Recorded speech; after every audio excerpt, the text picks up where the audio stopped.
The man did the countdown. We got to get the button so I can put the fake claps on. Like, yeah, we need the soundboard. Yo, we should look into getting that. See how much that costs. Let me go live up here on Facebook so I don't know what I was doing, just sitting here. And I was in a deep sleep. The Lord put me to sleep on me, like He did Adam.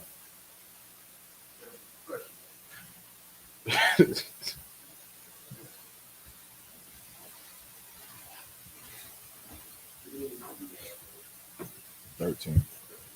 I believe no, today the 14th. So I don't be knowing what day it is no more. I'd be calling Top of Wine like, what's today, man? He'd be like, it's Thursday. Damn, I thought today was Friday.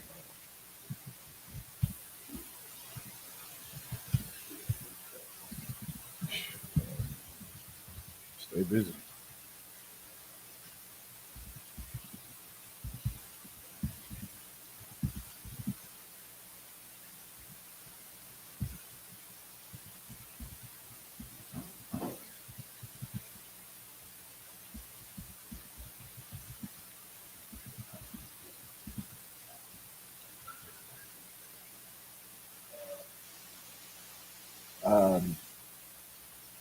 I might have one in my car. Inside my that little thing in the middle. I don't know what you call it. Here, I'm gonna unlock it. Just look inside the middle console.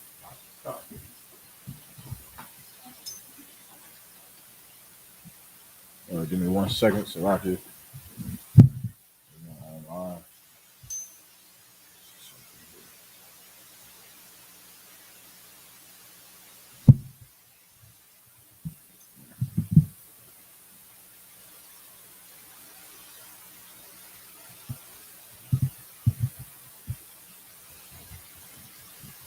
Everyone online, if you could, just start sharing this video.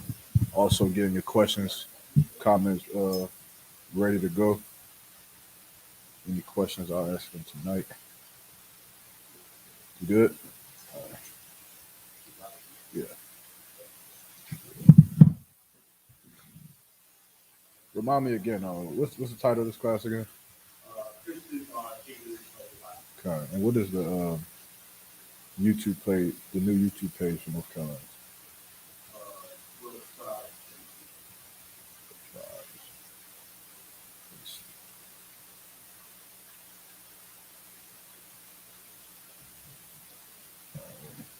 Let's see.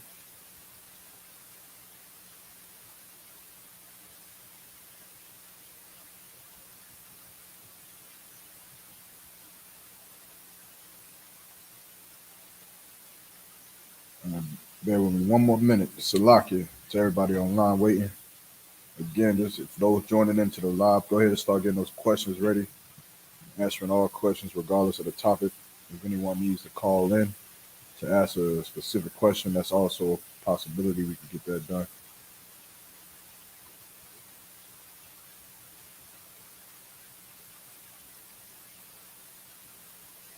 All right. Salakia, let's get it on. All right, we the Isupk, the Israelite School of Universal and Practical Knowledge, started out of 1 West 125th Street, Harlem, New York, under Commander General Yohana. You understand? Today's topic is very brief, it's very general and broad, and Salakia, my mind is everywhere. There we go. You understand? It's a very general topic, but it's very important because you understand there's a religion that has been destroying black people for 400 years in America. You understand? And that religion is called Christianity. Right. You understand? And Christianity, though it is a religion, Christianity is a demon. You understand? That is stronger than just like the term religion is almost too small to capture the effects of what Christianity does to us, because Christianity comes through. You understand when you doing drugs. You understand when you hooked on drugs and when you are hooked on child molestation and pedophilism. All of these things that are that we would say are wicked in the earth are stemming from a religion. You understand, called Christianity, that allows those things to proliferate throughout throughout this earth. You understand? And our people have been victimized by this religion for years. You understand? And I know I say this all the time that Christianity is a worse drug than crack cocaine. That's right. You understand? Because at least a crackhead knows that he's a crackhead. You understand? He knows that he has a problem. But Christians, you understand, as a whole, don't believe that they have a problem with the way that we've been living. They don't believe that their religion could be the cause of 400,000 abortions every year. Right. You understand? They don't believe that they're the cause of our brothers, Mexican brothers, trapped in cages on the borders, or our Native American Indian brothers trapped in reservations and tents beside highways. They don't believe that their religion is the cause of these things. You understand? And the Christians are ignorant of the Bible, man. Right. And it's such a sad topic, man, because of the masses of people, the masses of intellectual people and smart Alex and people who know all the big words and wear the fancy suits and drive a Mercedes Benz and go to theology schools and stuff like that. Right. All these people who have so much brains and so much knowledge to believe in something so stupid as Christianity, to follow a religion that is so docile and ignorant. You understand that it doesn't, their belief. Can you imagine following something and your book completely contradicts itself? Right. You understand? Christianity and the Bible completely contradict each other. The Bible does not go hand in hand with Christianity, and neither does Christianity go hand in hand with the Bible. You understand? Right. When Christianity teaches, you understand that all nations of people should come together. They teach that black people, white people, Chinese people, all the people on the face of the earth should just come together and just love one another, right? If you're a Christian, right, you believe that God loves everybody, right, that God just wants everybody to come together and just hold hands and just sing kumbaya and hallelujah and dance, right? But nowhere in the Bible does it say this. Nowhere in the Bible do you see where the Lord is telling everybody to come together. As a matter of fact, one of the most famous stories that Christians know, but they choose to neglect. You understand? The Tower of Babel. Right? The Tower of Babel is where all these different nations and different tongues of people speaking different languages tried to come together to achieve a common goal, to reach the skies, to reach the Most High. You understand? Which is almost like what we're doing today, right? They tried to reach that goal, and what did the Lord do? Did the Lord bless them for trying to come together and build this tower? Did the Lord allow them to come together and sing kumbaya as they built the tower? No. What did the Lord do? He separated them. You understand? He destroyed that tower and he separated them. Now, the Lord could have just destroyed the tower. He could have just said, you ain't about to come up here with me. Oh, God. Even though it's impossible, right? They would have been building forever. They would have never reached the Most High, right? But he could have destroyed the tower and left it at that. But the Lord separated them for a reason, man, because the Lord never wanted them to come together, man. We're going to go into a couple stories that Christians misinterpret all the time to show you that the Most High never wanted these nations to come together with us, and that he always only intended for blacks, Hispanics, and Native American Indians to love one another and to be a nation with one another. And that's it. You understand? Meaning to marry one another. You understand? To love one another, to do business with one another, to live amongst one another, man. You understand? Yeah, right. To have children and raise families with our family, with other people, you understand, in the nation of Israel, or back before Jacob would have been the sons of God, right? And from the lineage of Adam, right? But before we go there, let me get Zephaniah chapter 2 and verse 1, which is a precept I always pull, but it's always a heavy cut on Christianity as a whole. Every time I pull this precept, man. You understand? It cuts the whole Christian belief and the whole Christian faith. Read what you got. Zephaniah chapter 2 and verse 1. Again, if anybody got any questions, whether it's on topic or off topic, if you're online, type the questions in the chat. If you in the room, just raise your hand. You understand? We'll get it on. I'll check back and forth. Okay. The book of Zephaniah, chapter 2, verse 1. Mm-hmm. Gather yourselves together. Mm-hmm. Yea, gather together, O nation not desired. Now, what does it mean to gather something? It's like, sir, to bring it together, to take something that's separate and bring it together. That's a heavy word you use, right? Separated. Okay. Right? So why would these people have to be gathered together? Right? Why if I dropped a basket of blueberries and I said gather the blueberries, right? That means that what? That once this bunch of blueberries was once together, right? But now they're what? Separate. Dropped them and now they've been separated. They're scattered all throughout the floor. You got to gather these blueberries back together. So now that word is so heavy in the scripture because what nation of people on the earth have been separated from one another? Like it's so-called blacks, Hispanics, and Native Indians. Blacks, Hispanics, and Native American Indians are a family that is separated. You understand? Chinese people ain't separated from Chinese people. Our oppressor ain't separated from his people. Africans ain't separated from each other. They over there. They living amongst each other, talking, speaking their language, keeping their cultural identities, keeping their holidays, and believing in the gods that their fathers believed in. They're together. You understand? But black people hate Mexicans. Mexicans hate black people. Puerto Ricans hate the Haitians. You understand? We hate one another, but we are the same people. But we've been scattered amongst this earth, away from each other. You understand? By way of what? By way of slavery. You understand? By way of all oppressor bringing us from the west coast of Africa, bringing some of us to the West Indian Islands. Bringing some of us to Central America. Bringing some of us to North America. And now we believe that we're different. We believe, even with the common knowledge, even with the basic history of the Jamaicans came from there too. With that basic knowledge, we still look at Jamaicans as, some of us do, still look at Jamaicans as if they're Jamaicans. And they're not niggas like us. You understand? We look at them like they're different. With the basic knowledge, we're not even going deep into biblical history of who the 12 tribes of Israel is. You could go to any school and they would tell you, yeah, they came from the west coast of Africa. They just took a different route and went a little bit down south to the West Indian Islands. And then the Negroes in America went northern to North America. But even with that, Christianity divides us, man.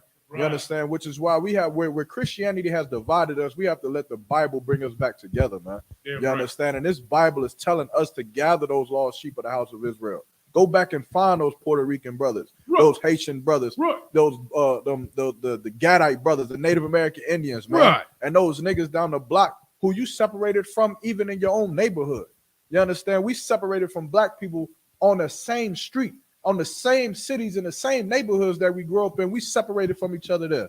You understand? By gang violence or by whatever you want to pick, your school. If you a UNC fan, you hate people who like Duke. If you a Duke fan, you hate people who like UNC. It's terrible. It's terrible, man. But the Lord is telling blacks, Hispanics, and Native American Indians to gather together. It ain't talking about, it doesn't say everybody. Read it one more time, Baba Kushar. Book of Zephaniah, chapter 2, verse 1. Gather yourselves together, yea. Gather together, O nation, not desire. Oh, what? O nation, not desire. Oh, what? O nation, not desire. It says, oh, nation. Are you sure it doesn't say nations, plural? O nation. It says, oh, nation, singular. Meaning this one nation has been separated from each other. That's right. This one nation does not know how to love one another. This one nation hates one another. You understand? And that one nation is the nation of Israel, man. As blacks, Hispanics, and Native American Indians who hate one another, who the Lord is telling us to come back together with one another. But it's not saying everyone. It's not saying all people on the face of the planet Earth. It's not saying, you understand, all the nations on the face of the planet Earth. Let's talk about one nation. Keep going. Verse 2, before the decree bring forth, before the day pass as the chaff, before the fierce anger of the Lord come upon you. Before the fierce anger of the Lord come upon you, man. We have a time to get this done. We have a timeline to be able to make this thing happen. And this is why it's so important that the Isupk, you understand, is an astonishment in the whole earth, because this school is what is going to bring blacks, Hispanics, and Native Americans back together, not the Christian church. You understand? If we could, we're going to go into a store. We're going to go into Adam, right? We're going to go all the way back to the beginning. So if we could go to Genesis chapter 1 and verse 26. Again, if anybody have any questions online, just type it in the chat. If it makes it simpler for you, you could just man here. Yeah. If it makes it so you don't gotta keep going back and forth.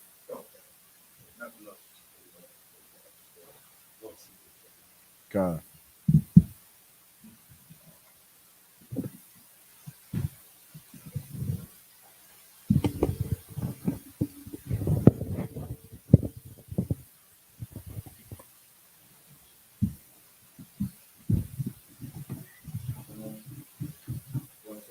Kind.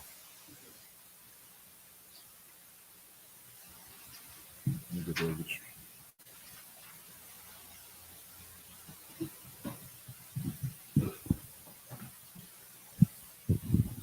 Go ahead. Kind. Okay. It's the book of Genesis, chapter 1, verse 26. And the Most High said, let us make man in our image, after our likeness. Let us make man in our image after our likeness. What does this mean? It's like so that we're in the mold after the Most High. Mm-hmm. That we're made to look like him. But what about likeness? Likeness. Mm-hmm. Well, okay, so in the same spirit, like kind of like he's borrowing my likeness, or Who's this talking about right here? the Most High God, sir. Now I know, right? But when it said let us make man, who was the man? Oh, Slakia. In this case, it would be just the people on the earth. Right? Okay. Right? So when it says in our likeness, right, we're not talking about a certain spirit, right? Because the Lord isn't putting a spirit on anyone here. Right? He's just creating man. Right? So what is he creating man to be in our likeness? What day is this? Let's see. What day did the Most High create man?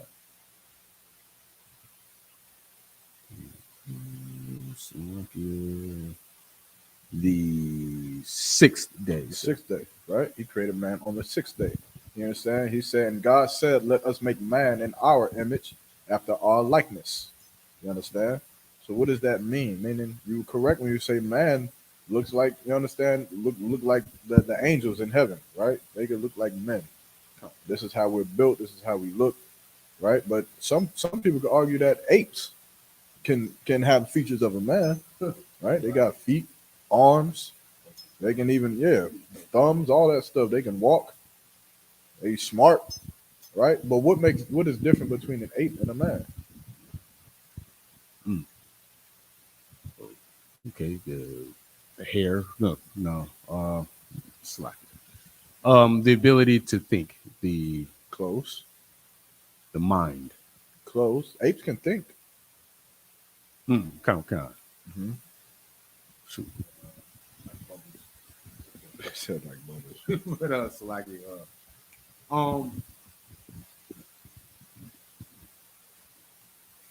an ability to can think, but also ability to it's on the tip of my tongue. Pause. I can't think of it off the top.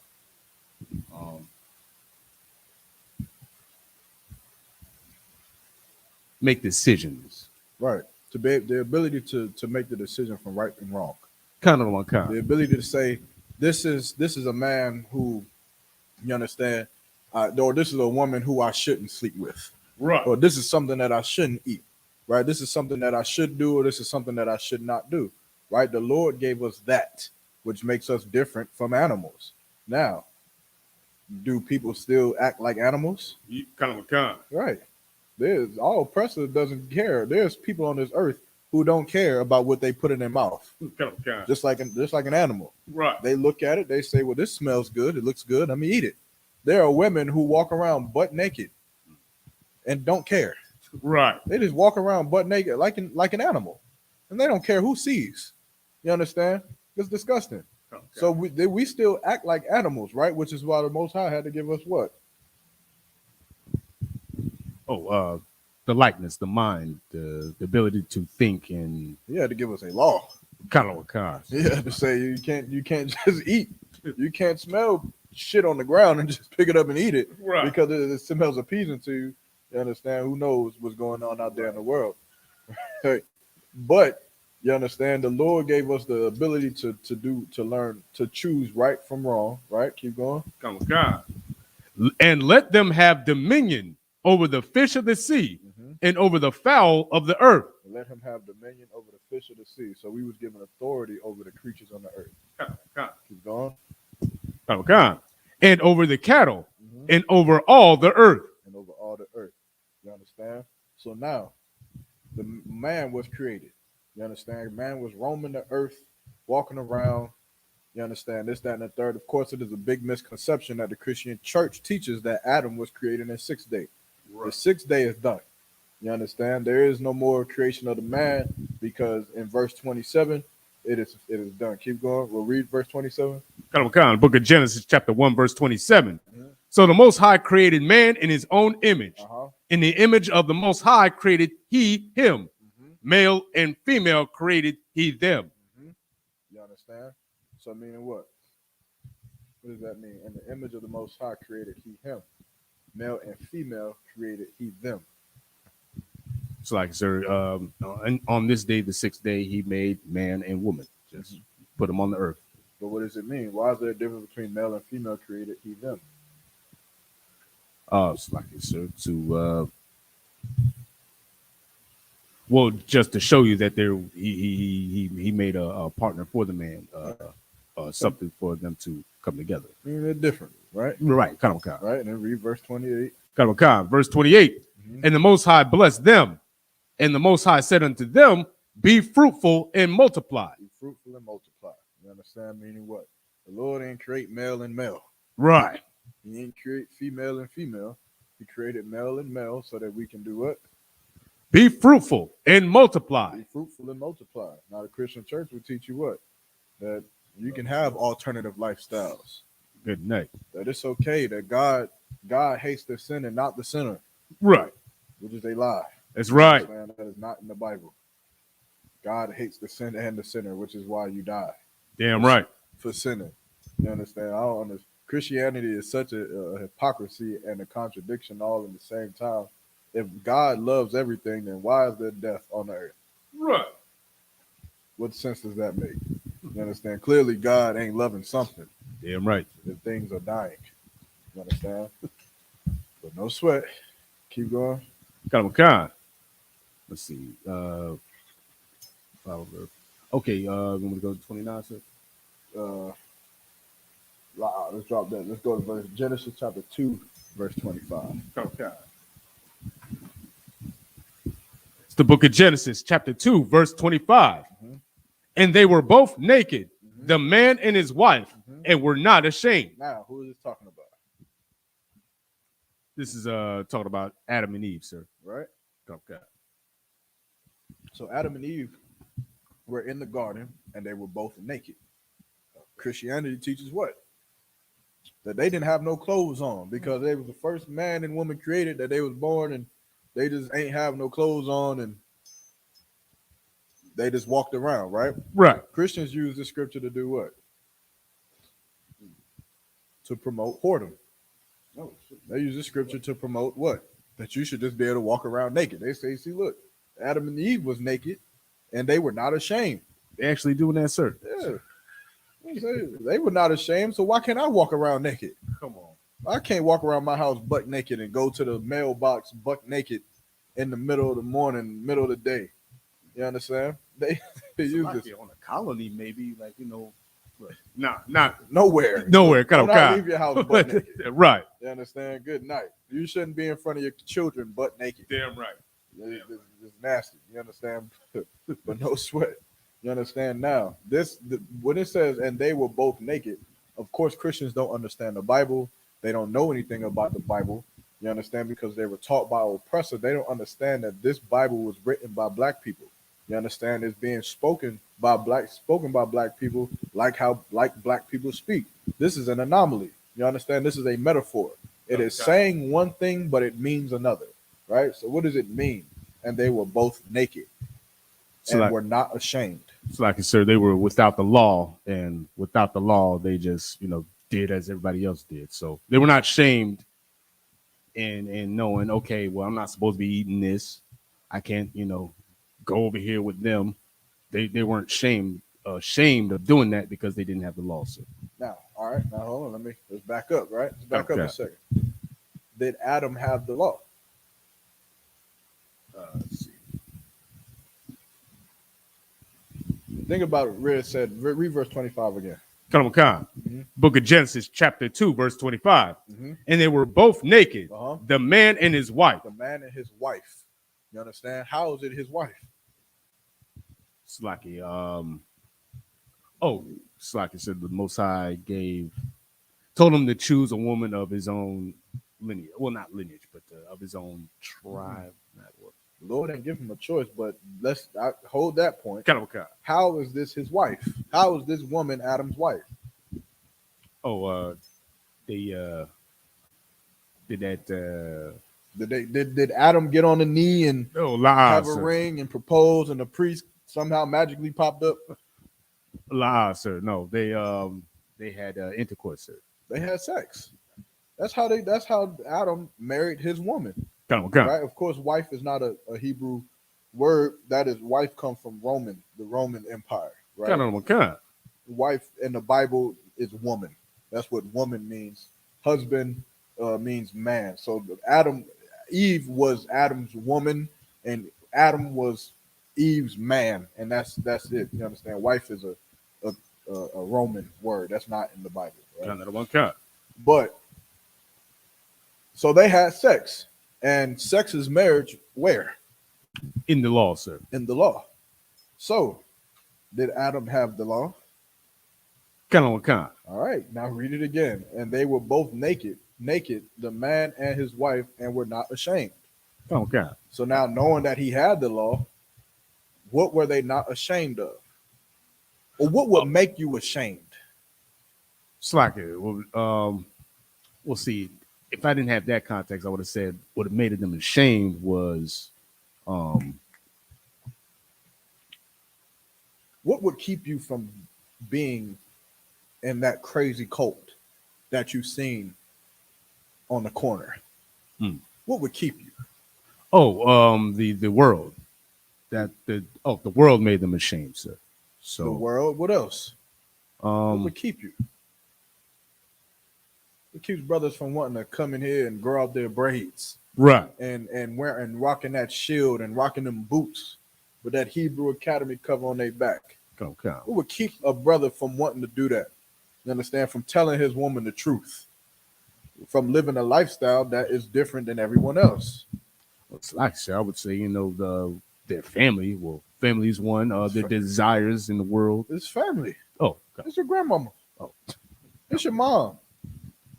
How dare you say that I can't make it to the Christmas cookout? Right. How dare you say I can't make it to the Thanksgiving dinner this year because of this cult? Because of this cult that you're in. You understand? But Adam and Eve had the law. They knew that they couldn't eat pork. They knew they couldn't celebrate Christmas, or they couldn't celebrate Halloween. You understand? But they were not ashamed. You understand? They were not ashamed of not being like everyone else. You understand? Go back to verse 21, same chapter. It's the book of Genesis, chapter 2, verse 21. And the Lord, the Most High, caused a deep sleep to fall upon Adam. No, you said that the Lord that Adam had a choice. Adam did not have a choice to marry Eve. You understand? The Lord caused a deep sleep. Now, what is that deep sleep? For any brother in here who's listening, you know what that deep sleep is. You understand? When you sleep with that woman, well, maybe you don't. Hopefully you don't. You shouldn't. But if you've ever had an experience where you sleep with that woman and you wake up the next morning, you just like, man, what did I do? Ooh, good night. What the hell made me do that? Right. You understand? You in a trance and you wake up like, oh, good night. You understand? The only difference is that Adam was the first person to have the law and then wake up that next morning and say, well, I didn't mean to do that. However, you are now my wife. You are now flesh of my flesh, bone of my bone. Because Adam didn't want to do it. Adam did not want to sleep with Eve. If the Lord had not put Adam in a deep sleep, who would Adam have slept with? So like it's someone not of his people. Then I know a woman in the world. How do you know? How do you know he would have slept with a white woman, or he would have slept with a Chinese woman? It's like because he had the law, sir. He knew it had to be someone of his own. Okay, think about it in the context of he not having the law. Think about Adam, just a nigga in the world. Kind of. If the Lord had not put him in a deep sleep, it made him marry someone that was a part of his family, then who would he have married? And how do you know? Think about today. Kind of. What do we do today? Oh, we we hoard around, you know what I'm saying? Go after, whatever woman to have you know what I'm saying? All right, you get rich. Kind of. Tiger Woods got $500 million and slept with who? Oh, white woman, sir. A maid. Maid, yeah. Okay. And an ex-prostitute or stripper who ended up beating him with a goddamn golf club. Good night. You understand? Okay. Every goddamn black actor who gets rich sleeps with who? A white woman, sir. Some white woman.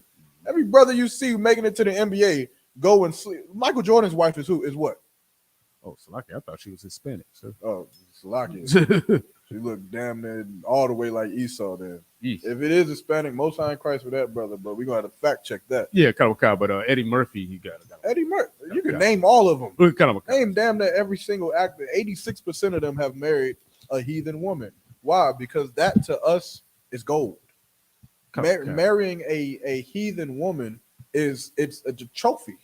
It's like you made it. Remember back in the what was it, 60s, 70s, getting a white woman was like something to brag about. It was like, look at this, look at what I got. You understand? With her blonde hair and blue eyes, it was something to brag about. You understand? We've always been this way because looking at our sister is always something like you don't want to do it. No one ever. You get rich and do what? Move out of the hood. You get rich and move out of the ghetto. You move out of sleeping with your sisters. You understand? You don't want the black woman. You don't find her attractive. You find foreign. They say what? Oh, this woman, she foreign. And that makes it what? Extravagant. It makes it beautiful. It makes it new. It's different. And Adam would have done the same thing. But the Lord wanted to create a nation from his loins. And so he made him go into a deep sleep and caused him to sleep with his family. You understand? Keep going. And he took one of his ribs and closed up the flesh instead thereof. Now, this is another terrible breakdown that Christians give. Right? Yeah, Christians teach what?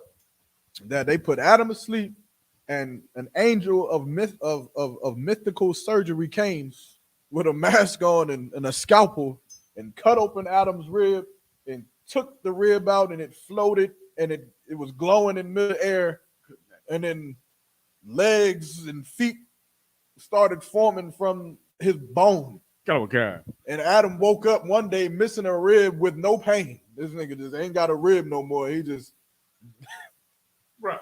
It's stupid, man. You understand? You missing a rib and he just wake up like, oh, a woman. You understand? Now, again, we know that's nonsense because of why? What did we just read before this? That he caused a deep sleep to fall upon Adam, and he slept. Remember, we're talking about the seventh day now. But we just read before this, in the sixth day, the Lord did what? Oh, it's like it, sir. He already made men and women. Man and women was already here. That's right. And they were having sex and multiplying and replenishing the earth. There was people here before Adam and Eve. Adam and Eve were not the first two people on the planet Earth. They were not. That's right. You understand? So the Lord did not take a rib out of Adam and create a woman. Women were already here. That's right. Precept.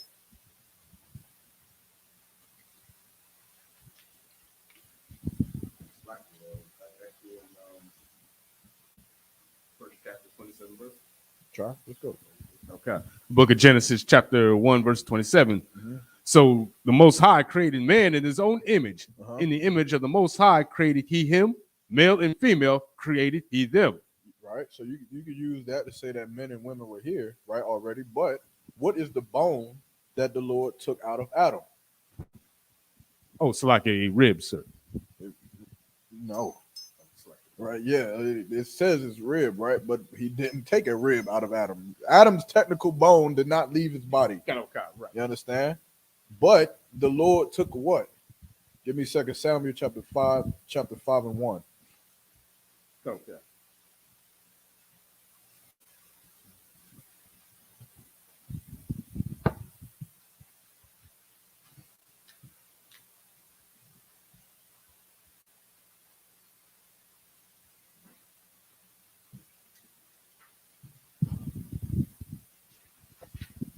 Okay, it's the book of 2 Samuel, chapter 5, verse 1. Mm-hmm. Then came all the tribes of Israel to David unto Hebron, and spake, saying, Behold, we are thy bone and thy flesh. We are thy what? Thy bone and thy flesh. Thy what? Thy bone and thy flesh. So all the tribes came to Hebron and said what? That they are their what? Don't think of the word bone and flesh, but they are their what? Their people. His different word. Family. His family. Okay. That they are his family. So now you go back to Genesis. And what did the Lord give? What did Eve come from out of Adam? It's like it's his family. His family. Eve was Adam's family. You understand? So go back to verse 21.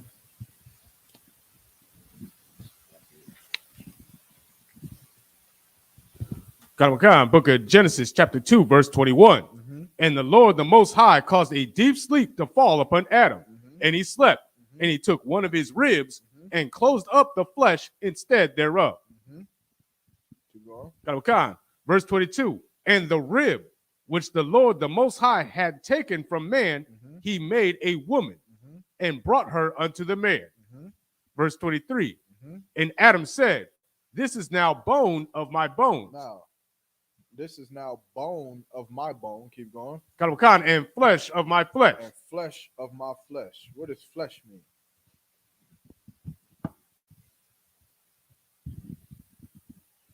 It's like, I mean, it's the same thing, like just of his family or of his tribe. What does flesh mean? Singular word. What does it mean? Not the literal meaning. You ain't gonna find it on. You guys will find it from coordinates, not Google. Remember what we just read in 2 Samuel when they said they came to Herod and said that they are his what? We are thy bone and thy flesh. What does that mean? So bone and flesh means what? Is his people, is of his lineage. All those are correct, right? But it's a specific word. You just said it, not too long ago. Oh, it's family. It's family. God. They were his family, and Adam is saying what? This is now bone of my bones, meaning what? This is my family of my family. God. You understand? This is a family member that I'm creating a family with that came from my family. You You understand? Because we were doing what? And we do this today. When you go and sleep with a white woman, you're creating a family where you're going to have children, aunts, uncles, and all of that stuff, lineage. But you're not creating a family from your family. You understand? When you sleep with a black woman, you're sleeping with your sister. Is that not what we call women today? You go up in the street, you say, hey, what's going on, sis? What's going on, bro, brother, whatever they call you, understand? You don't go to an Edomite woman and say, hey, what's going on, sis? Because it's not your sister. But when you sleep with a black woman or you sleep with a Native American or a Hispanic woman, that is you're creating a family from your family. So read verse 21, verse 22 again. No, 23. Select. The book of Genesis, chapter 2, verse 23. And Adam said, This is now bone of my bones. This is now family of my family. And flesh of my flesh. And family of my family. You understand? Keep going. She shall be called woman because she was taken out of man. Meaning he was what? This is now his woman. You understand? The Romans would call it his wife. But this woman who was a sister, right, was a family member, is now going to be my woman, or now going to be Adam's woman. He shall call her woman, right? Back then, we didn't say wife. You would say, this is my woman. She would say, this is my man. Done. Done deal. You understand? Wife came later with the Romans. Keep going. Okay, verse 24. Therefore shall a man leave his father. Now, therefore is a word you got to pay particular attention to. Remember, Adam was given the law. Who was he teaching this to? He says, therefore, who is he teaching it to? Because remember, Adam was the first to do this. Adam was the first man to sleep with a woman and wake up and say, now this is my family. You are now my wife. You understand? Right. Imagine you meet a woman and you ain't followed the 6-month rule. You meet a woman, hey, you're stupid, and you make a stupid mistake. And you wake up on council call like, Salakia, sir, I don't know what happened. Right. Now you wake up and you're going to have to explain to her like, Salakia, sis, you are now called woman. Right. You understand? You are now called rib. You are now called wife. You are now belonging to me now because we had sex, right? This is what happened to Adam. He woke up and he knows the law. He knows that, oh, shit. Salakia, what? Damn. Yep.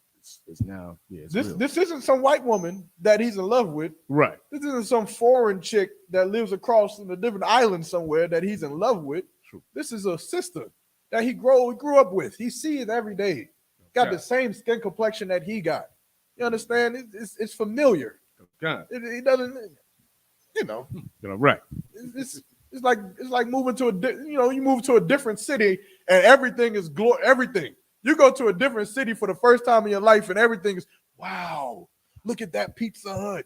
They got, it's bigger than ours. You understand? Everything is amazing. But you ask somebody who live in that city, they say, man, I'm tired of this shit. Yeah, right. I'm tired of this trash. You understand? The same thing.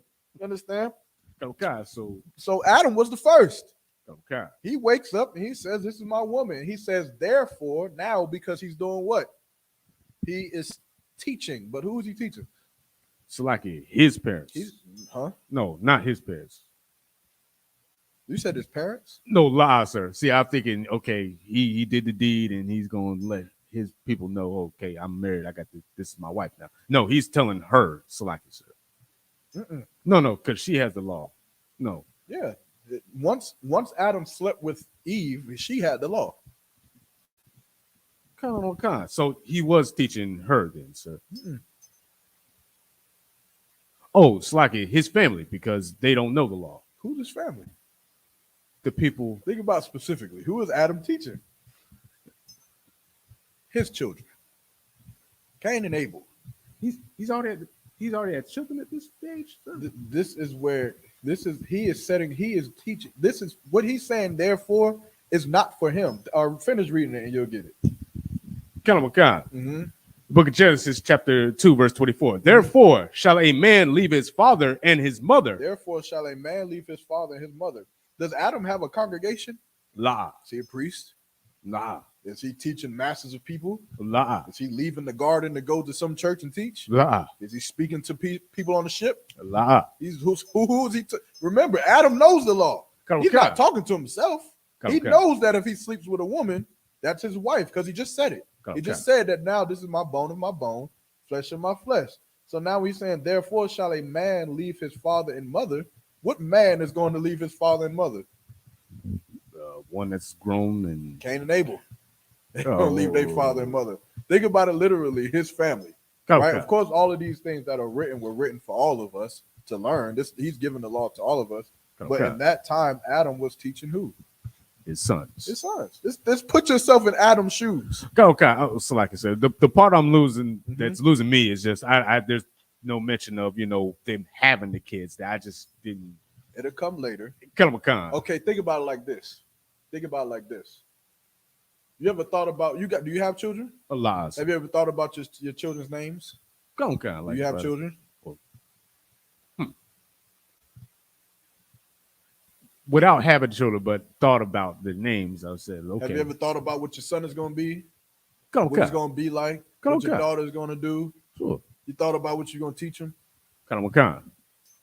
Okay, kind of got you. Okay, kind of kind. Right? Doing the same thing. Just kind of like I think somebody's at the door.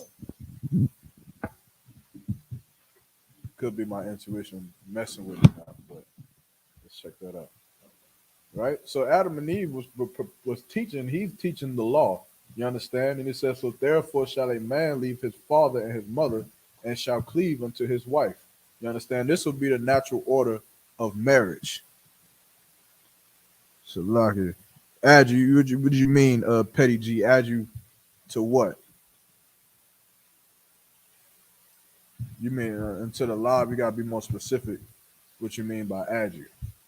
Hey, chill out, sis.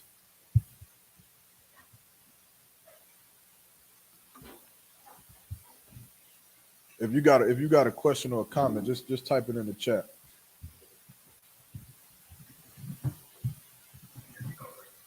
Salaki, go ahead and read that scripture one more time. So you understand what he's saying, what I'm saying. Therefore, you understand he's teaching his children, his lineage, the people after him, because again, Adam was the first to do this. Adam was the first man on the earth to sleep with a woman and then turn around and say that this is now my woman. Right. You understand? We are now together forever. Keep going. Kind of kind. Verse 25. And they were both naked, the man and his wife, and were not ashamed. And they weren't ashamed to say that this is my woman. Kind. He wasn't ashamed to teach the law. You understand? To teach what we're teaching here today. You understand that sex is marriage. You understand that you cannot be a homosexual. Right. That you cannot use drugs. That you cannot be a drug dealer. Right. They weren't ashamed to be who they were. You understand? Drop that. Go to verse. Let's see. Go to Genesis chapter 6, verse 1. Okay.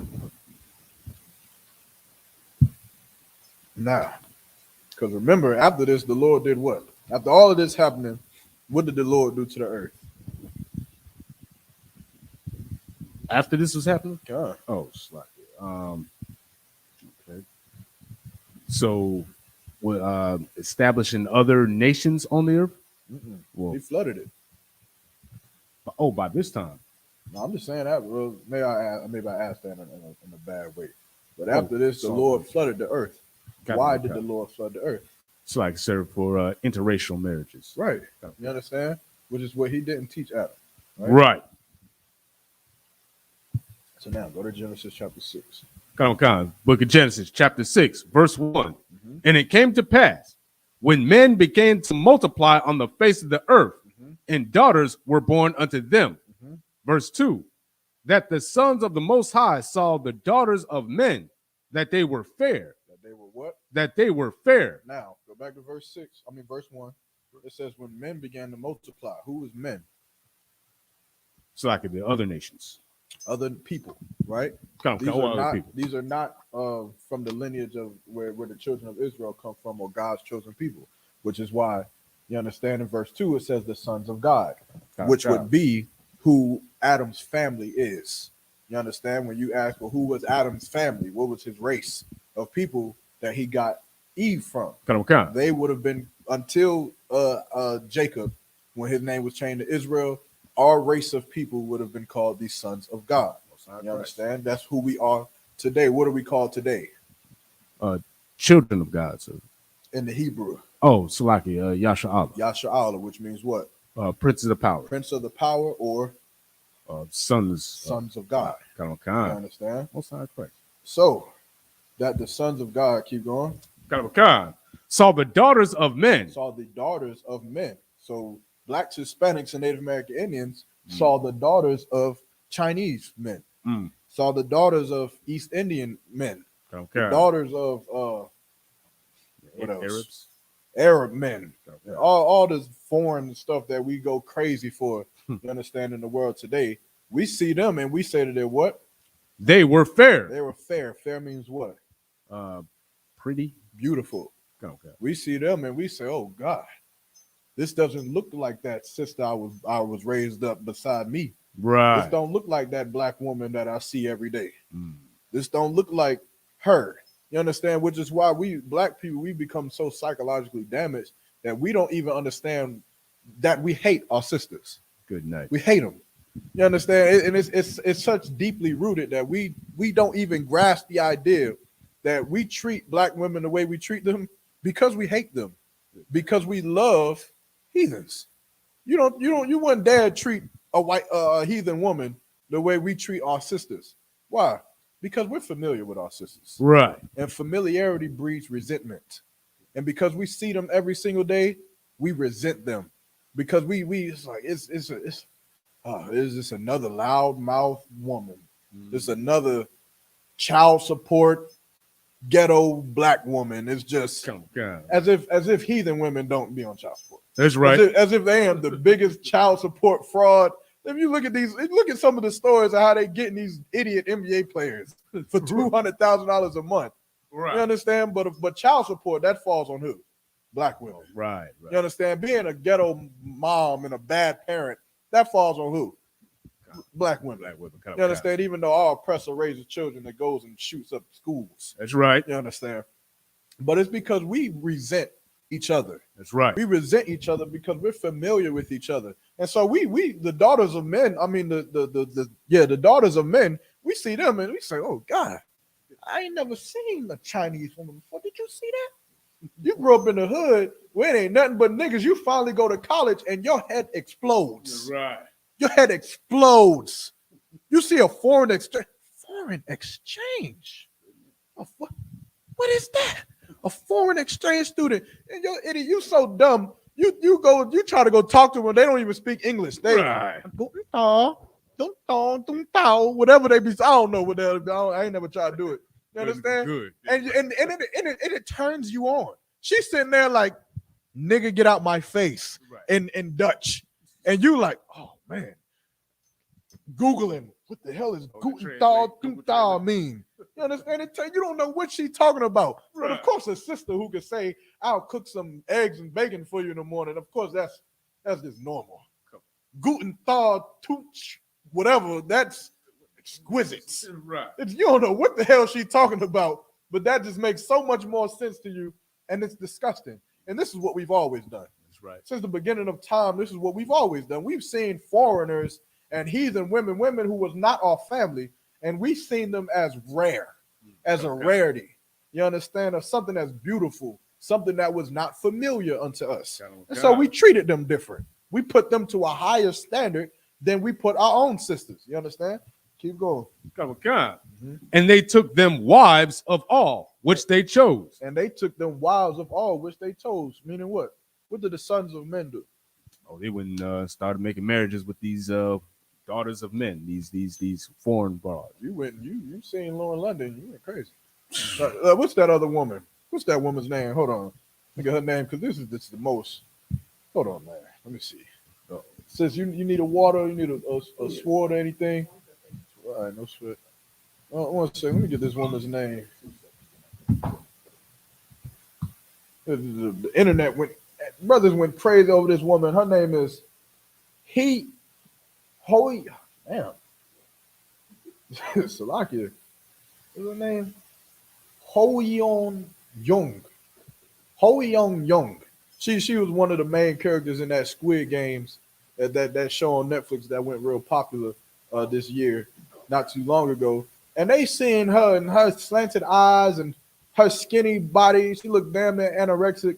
And they said that's hot. They said that's what it is. Everybody wanted a whole young young.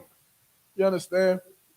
But of course, that sister who I never understood that, man. Right. I never understood how, a brother would be raised in a neighborhood and go through elementary school and middle school, you understand, with his sisters.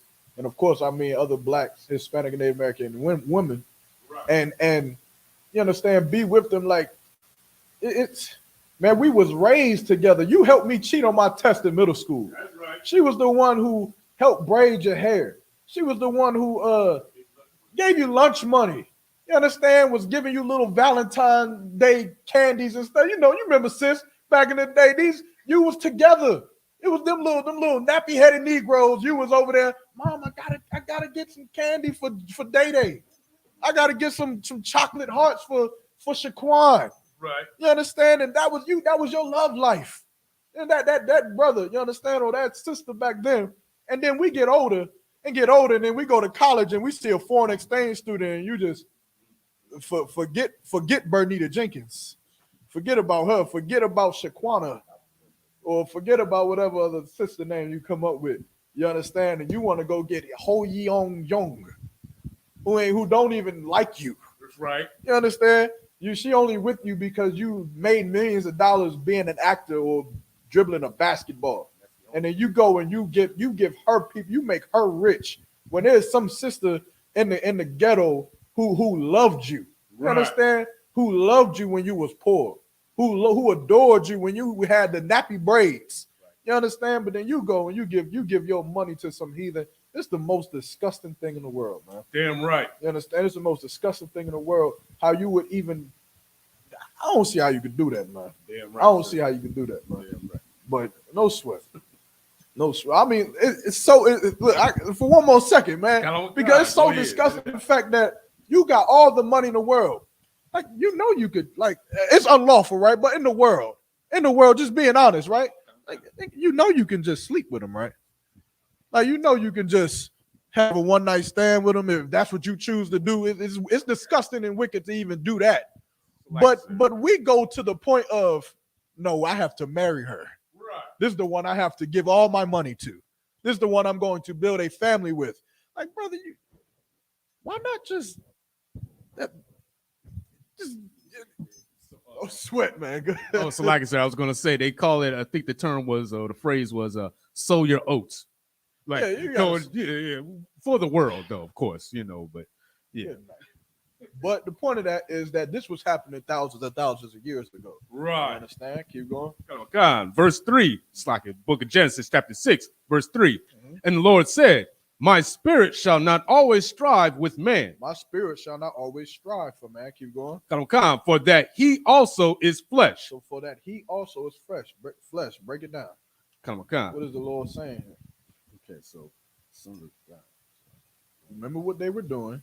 Remember what Christianity teaches. Christianity teaches that it's okay for this to happen, for interracial marriage, right? Like it, sir. So what he's saying here is, what the Lord is saying is, because these men of flesh who are after their desires, they won't stay, you know, with the Lord. They won't do as He says because they're, you know, the lust. They're going after the lust, sir.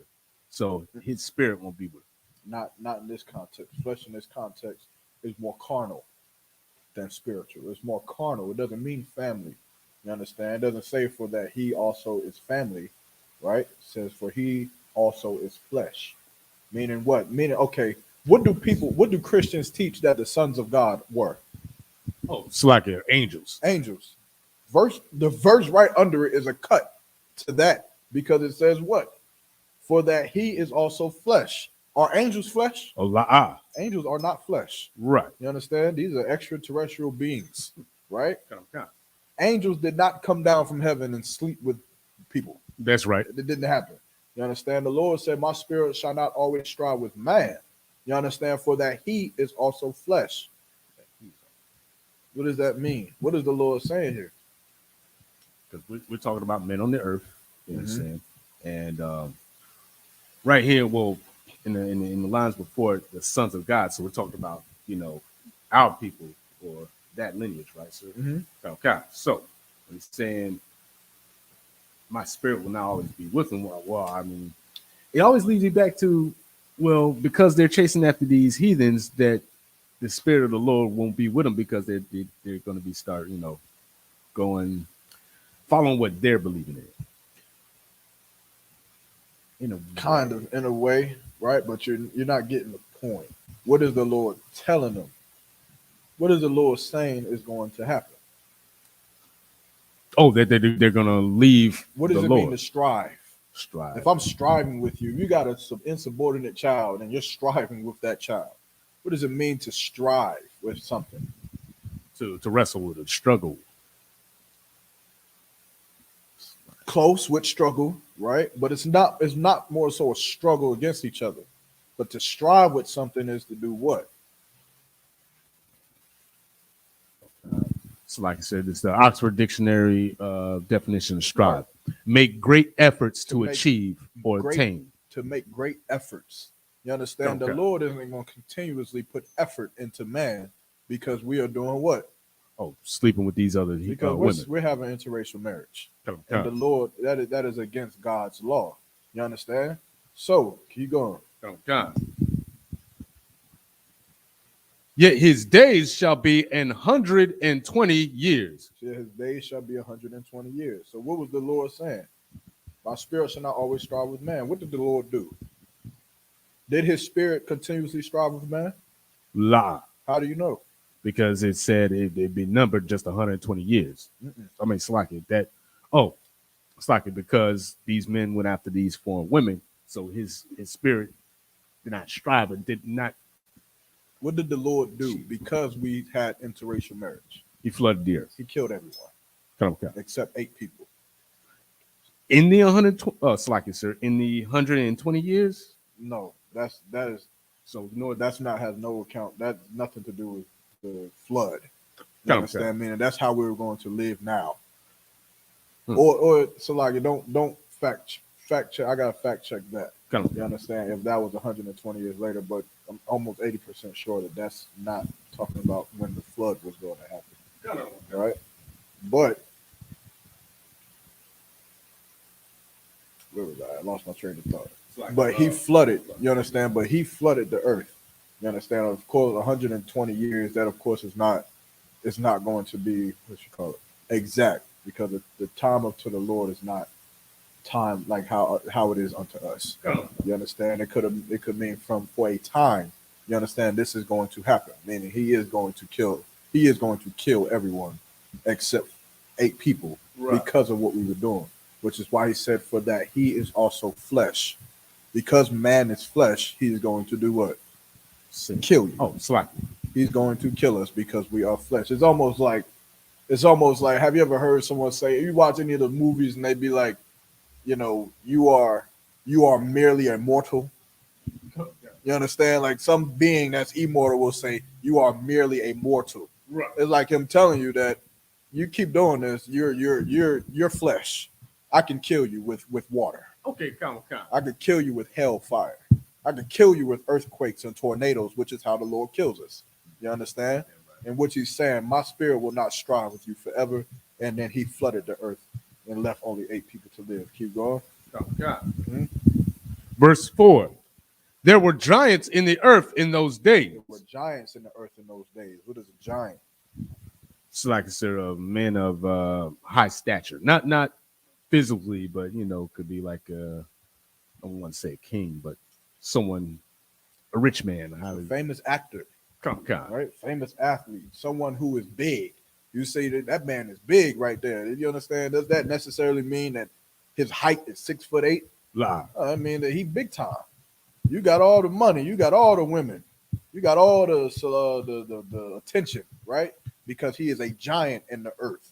You understand? So now there were giants in the earth in that day. Keep going. And also after that, when the sons of the Most High came in unto the daughters of men. So now, when blacks, Hispanics, and Native American Indians started sleeping with the daughters of men, started sleeping with heathen women. Keep going.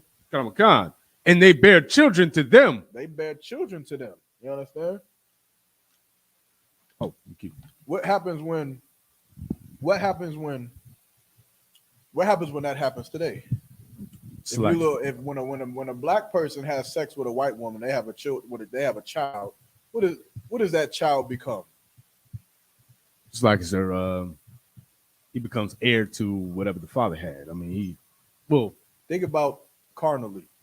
Oh, think about a black man, a white woman having a child. What does that child become? Oh, it's like a biracial. Say that, but think about it. That child would have what? The qualities of the other nation that say think about black it, man. What do they say biracial children have?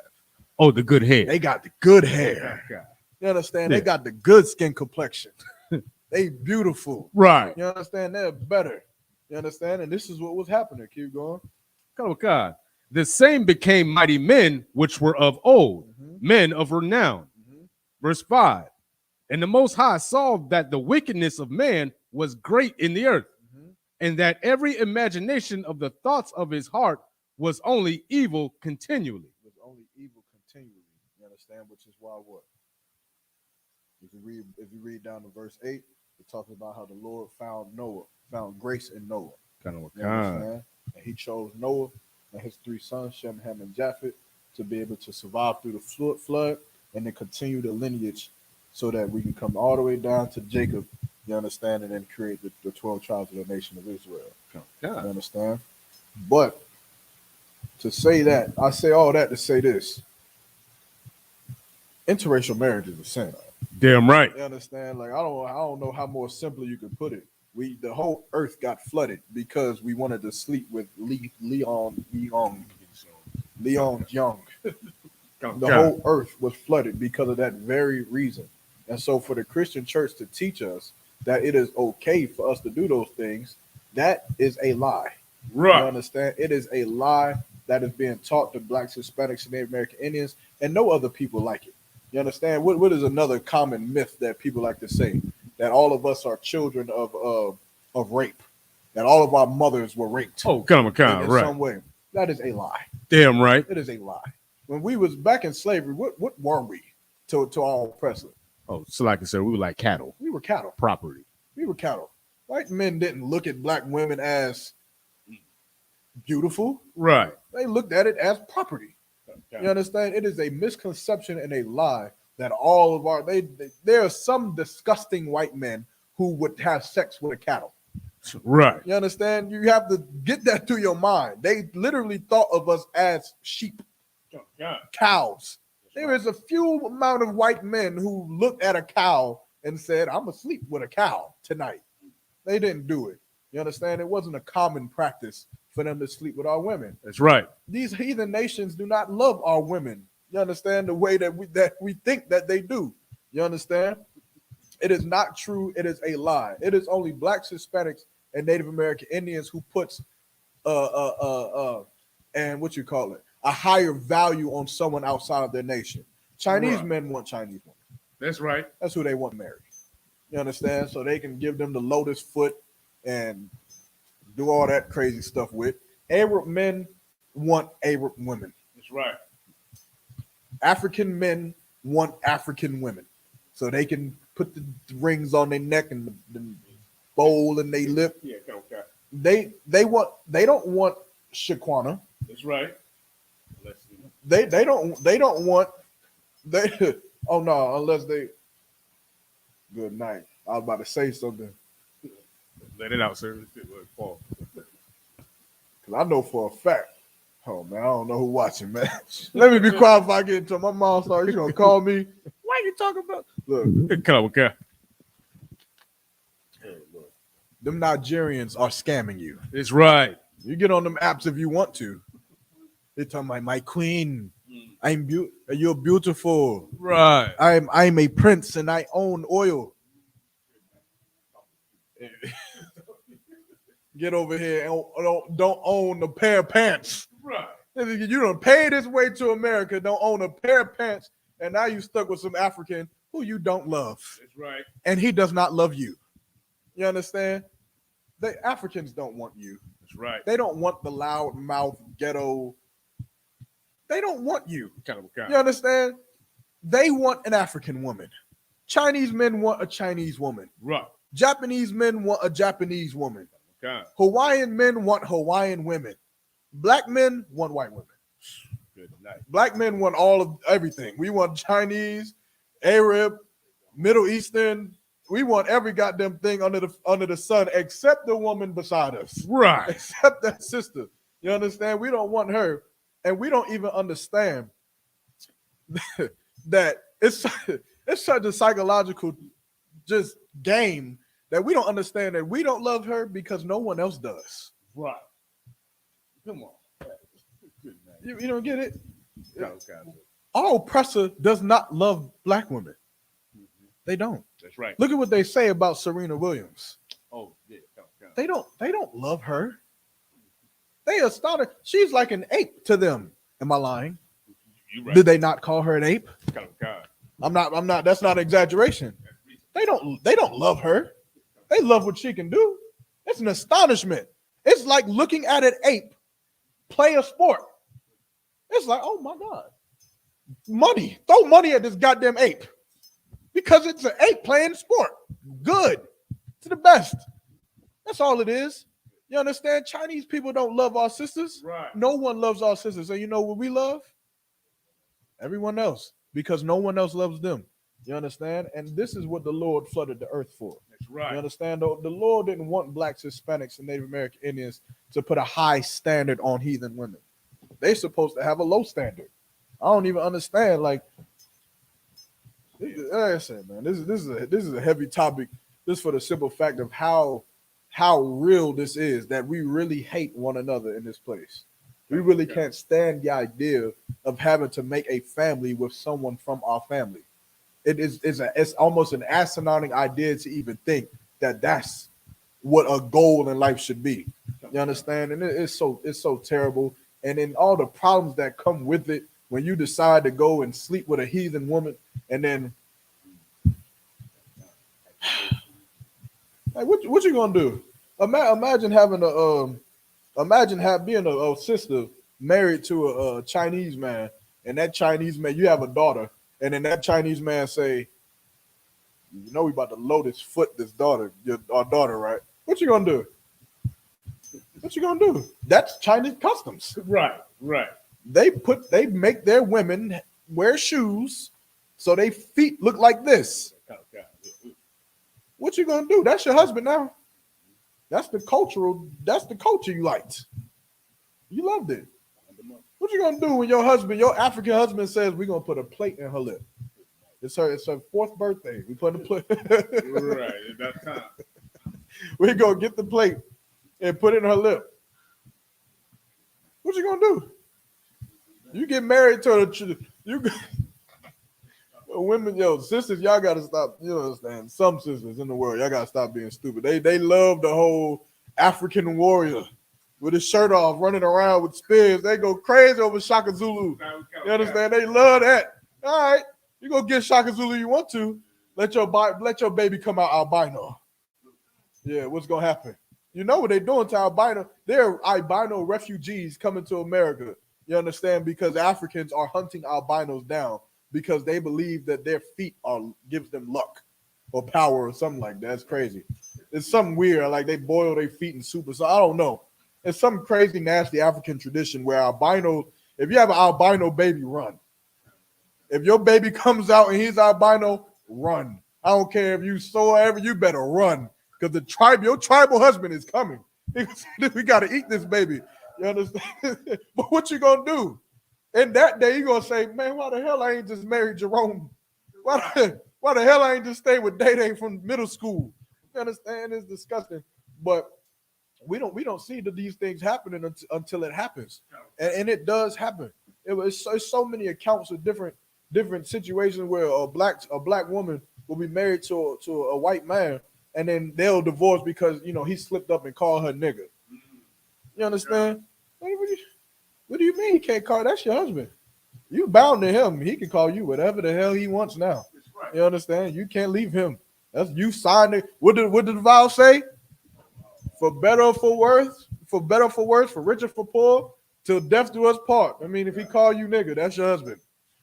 You just sit there and be the nigga. You gonna break your vows?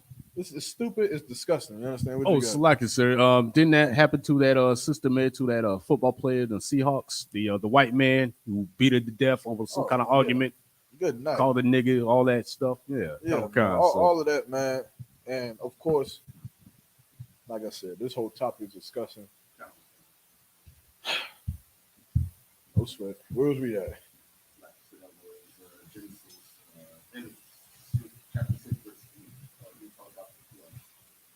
God. Let me see. We could drop that. Is there any questions up there? Somebody online said, how was Adam and Eve not the first person on earth? What time we got? 8:20. Okay. All right. Let me see. Go to I wanted the precept of Lamech, but we passed that point. Go to yeah. I feel like I just broke this down. Yeah, no. Give me Ezekiel. Maybe they weren't here. Give me Ezekiel chapter 31 and 3. Right? So Adam and Eve were not the first people in the garden. Of course, Adam in the Bible, if you know anything about the Bible, the Lord, you understand, there were 6 days in which the Lord was creating the earth, the plants, the fowls in the air, the beasts, and everything that lives amongst the earth. You understand? And on the 7th day is where Adam is mentioned, right, in the Garden of Eden. Right? Con. Okay. The book of Ezekiel, chapter 33, verse 3. If when he seeth the sword come upon the land. Go to verse 31. Chapter 31 and 3. 31 and 3. Okay. The book of Ezekiel, chapter 31, verse 3. Mm-hmm. Behold, the Assyrian was a cedar in Lebanon. The Assyrian was a cedar in Lebanon. What is a cedar? It's like a tree, sir. It's a tree, right? So, hold on. Let me make sure I'm in the right spot.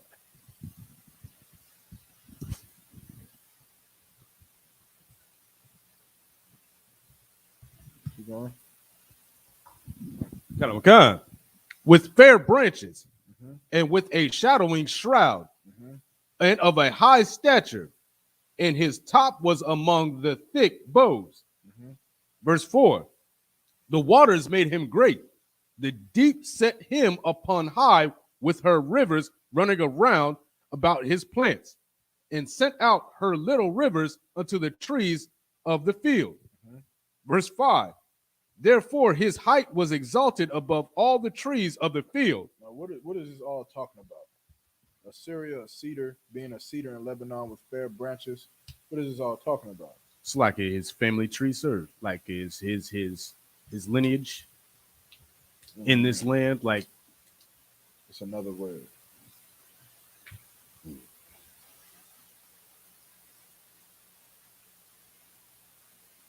Is a tree a person? Allah. Okay. Right. So we know that this isn't talking about a what? An actual tree. Got it. Right. So what is this tree? This right here is this particular man, this king in Lebanon.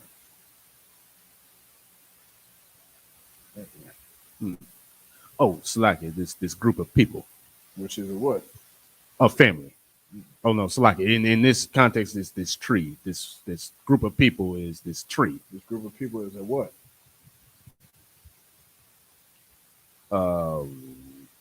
Slacky.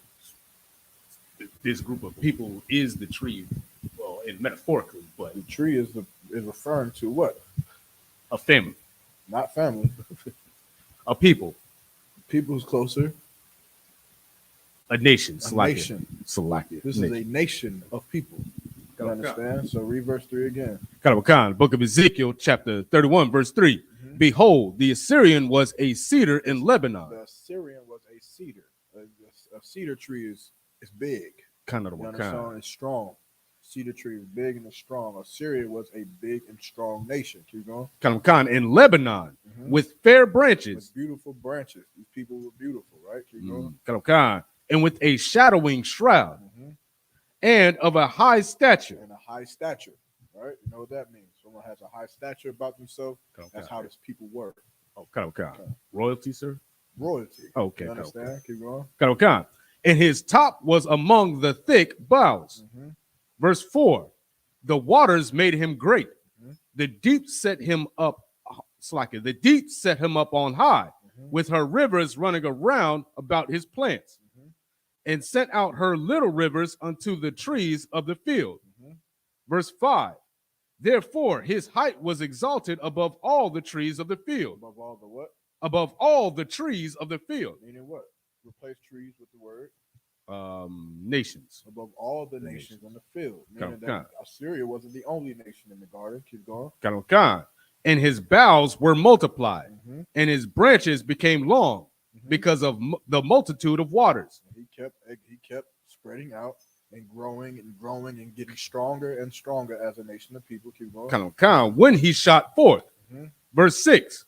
All the fowls of heaven made their nests in his boughs. Meaning what? People came and lived within this nation. And under his branches did all the beasts of the field bring forth their young. And under his shadow dwelt all great nations. Under his shadow dwelt all great nations. You understand? Keep going. Verse 7. Thus was he fair in his greatness, in the length of his branches, for his root was by great waters. Verse 8. The cedars in the garden of the Most High could not hide him. Could not hide him. You understand? Meaning what? What is the garden of God? Slacky, the world, the earth. Think about it. Oh, Slacky, the Israelites. That would be the garden of the Most High, right? What is the garden of Eden? Think about the word garden. A land. Simple, huh? What is the garden of God? What is God's garden? Israel, sir. See, we were kicked out the garden, right? Right. So what is the garden? You can't be kicked out of Israel. Because it's like, if I could, like, okay, the cedars in the garden of God cannot hide him, this tree. So these other cedars were not as great as this cedar. So he stuck out amongst the people in this garden. What is the garden? I'm lost there, sir. I don't. What garden are we talking about? Where was Adam and Eve? In the Garden of Eden. And they was the first people on earth, right? La. How do you know? Because there were other trees there were other nations, there were other people that made in the day before. How do you know? Oh, because of the Bible. Read that one more time. Verse 8. God. The book of Ezekiel, chapter 31, verse 8. The cedars. What is the cedars? The other nations. Nations. Keep going. In the garden of the Most High. In the garden of what? The Most High. What is the garden of the Most High?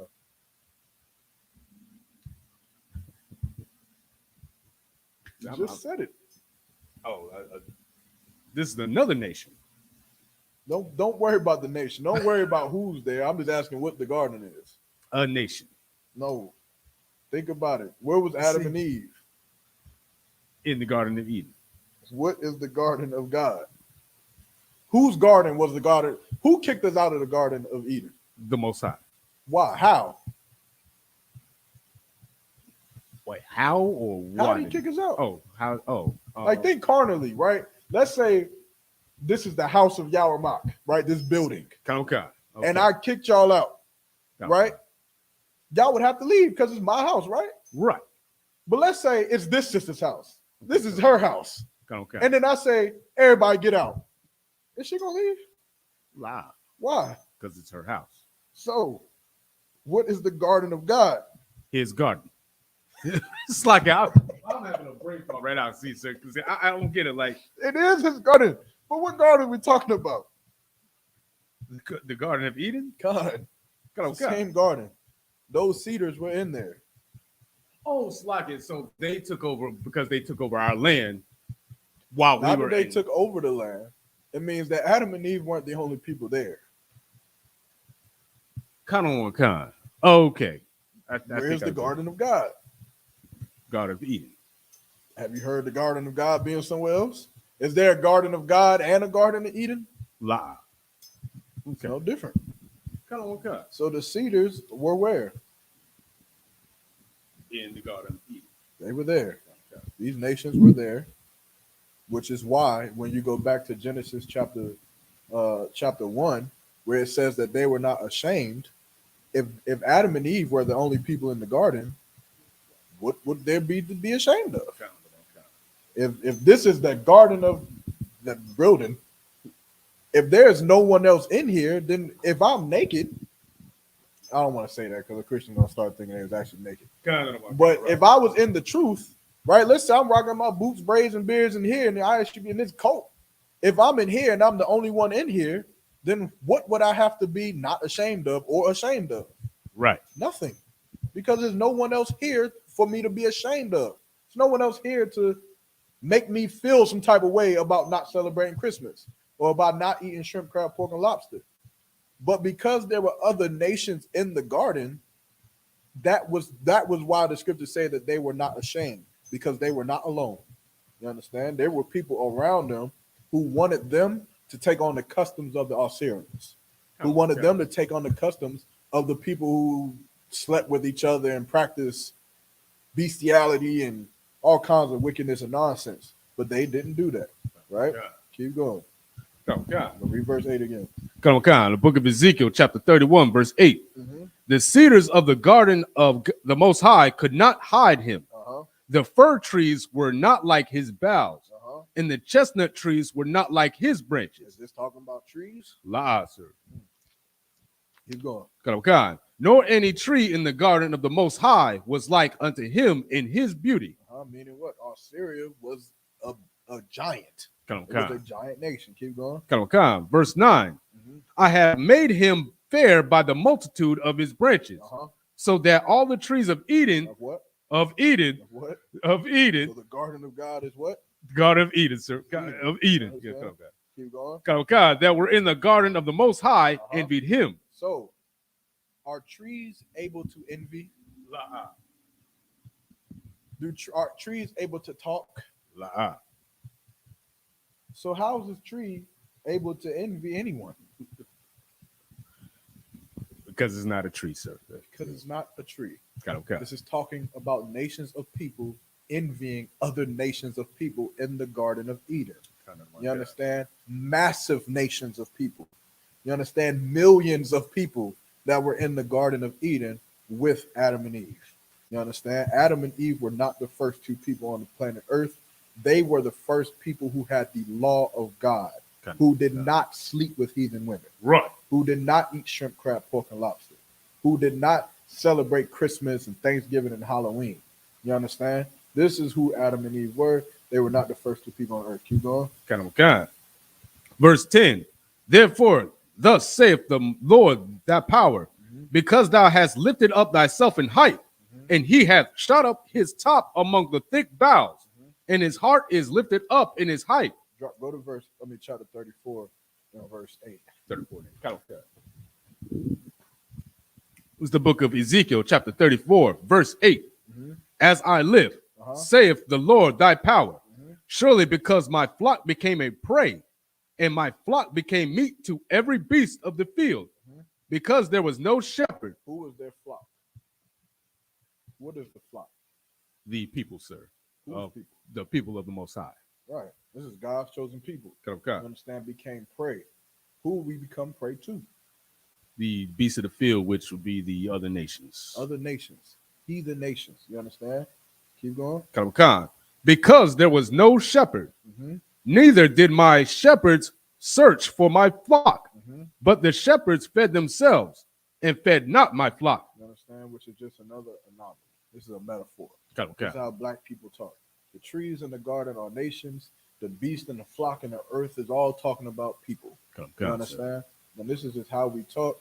But the point is, Adam and Eve were not the first two people.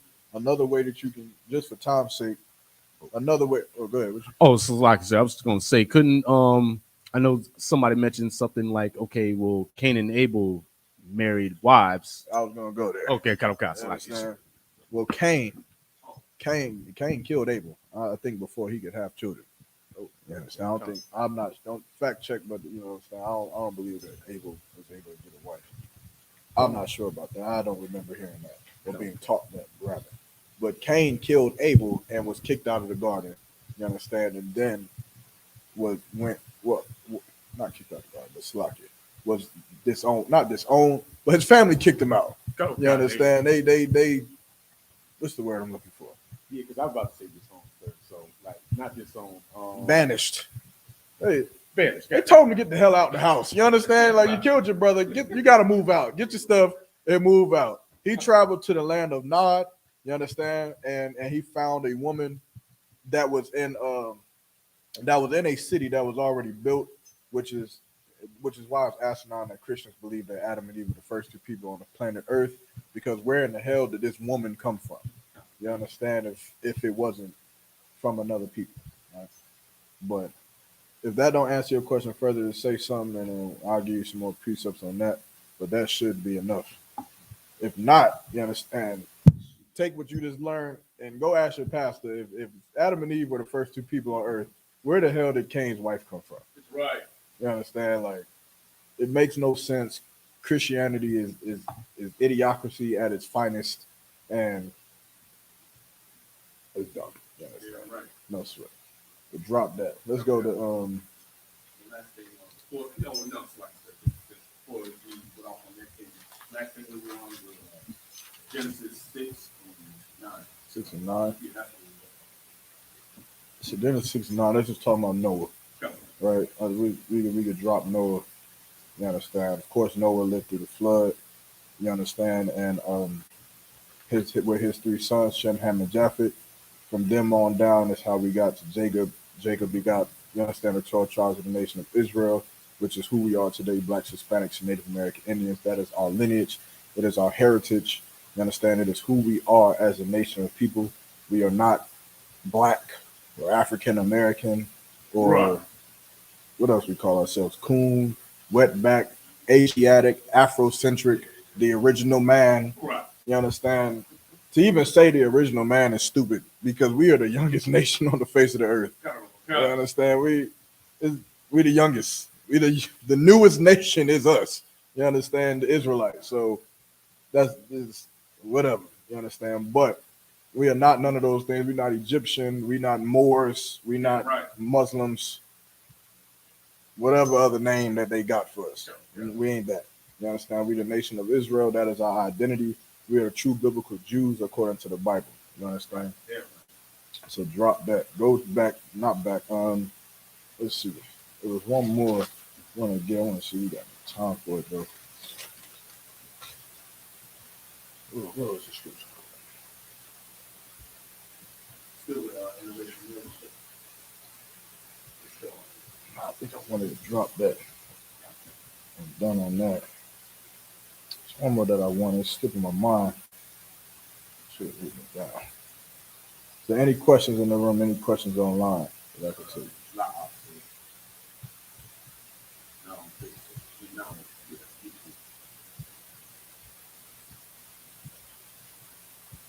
Okay. I'm checking these right here. Brother online said, cool, I'll do my research. But most definitely, do your research, man. Stop listening to your pork feeding pastor, man. That's right. We're going to sing you, dance you to death. Go read the Bible. Let's see here. I know we'll go.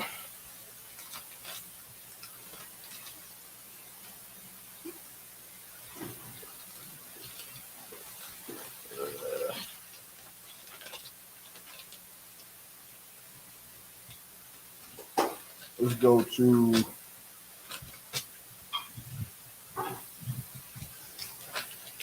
it's not what I want. This is what I want. Let's go to Deuteronomy 7 and 6. Okay.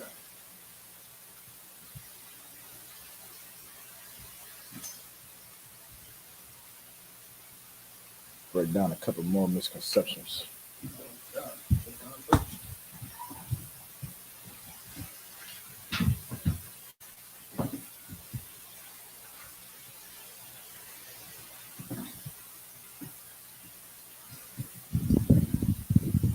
Okay, it's the book of Deuteronomy, chapter 7, verse 6. Mm-hmm. For thou art an holy people. Read from verse 1, Salaki. Okay, it's the book of Deuteronomy, chapter 7, verse 1. Okay.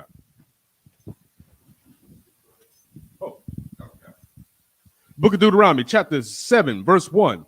When the Lord thy power shall bring thee into the land whither thou goest to possess it, and hath cast out many nations before thee, the Hittites, and the Gershurites, and the Amorites, then the Canaanites, and the Perizzites, and the Hivites, and the Jebusites, 7 nations greater and mightier than thou. Verse 2. And when the Lord thy power shall deliver them before thee, thou shalt smite them and utterly destroy them. Thou shalt make no covenant with them, nor show mercy unto them. Verse 3. Neither shalt thou make marriages with them. Thy daughter thou shalt not give unto his son, nor his daughter shalt thou take unto thy son. Verse 4. For they will turn away thy son from following me, that they may serve other gods. So will the anger of the Lord be kindled against you, and destroy thee suddenly. Verse 5. But thus shall ye deal with them. Ye shall destroy their altars, and break down their images, and cut down their groves, and burn their graving images with fire. Verse 6. For thou art an holy people unto the Lord thy God. The Lord thy power hath chosen thee to be a special people unto himself, above all nations that are upon the face of the earth. God, you understand? So break that down. What is it saying here? It's like it, sir, that he's chosen a type of people to be his people above all the nations. So he don't care about nobody else. This one nation belongs to the Most High God. Right? Because why? Remember what we said before about Adam, right? That Adam would have been his race of people would have been called what? Oh, the children of God. Sons of God. Right? Okay. But of course, a Christian will say all people come from Adam. Right. So does that make all people the sons of God? Or La'ah, sir. Why? We all come from Adam. It's like, sir, I'm because gonna play Christian. Oh, come on. Right? Oh, this I'm gonna play Christian. Last 15 minutes. I'm gonna be the Christian, man. You're gonna have to cut me up, or I'm gonna cut you.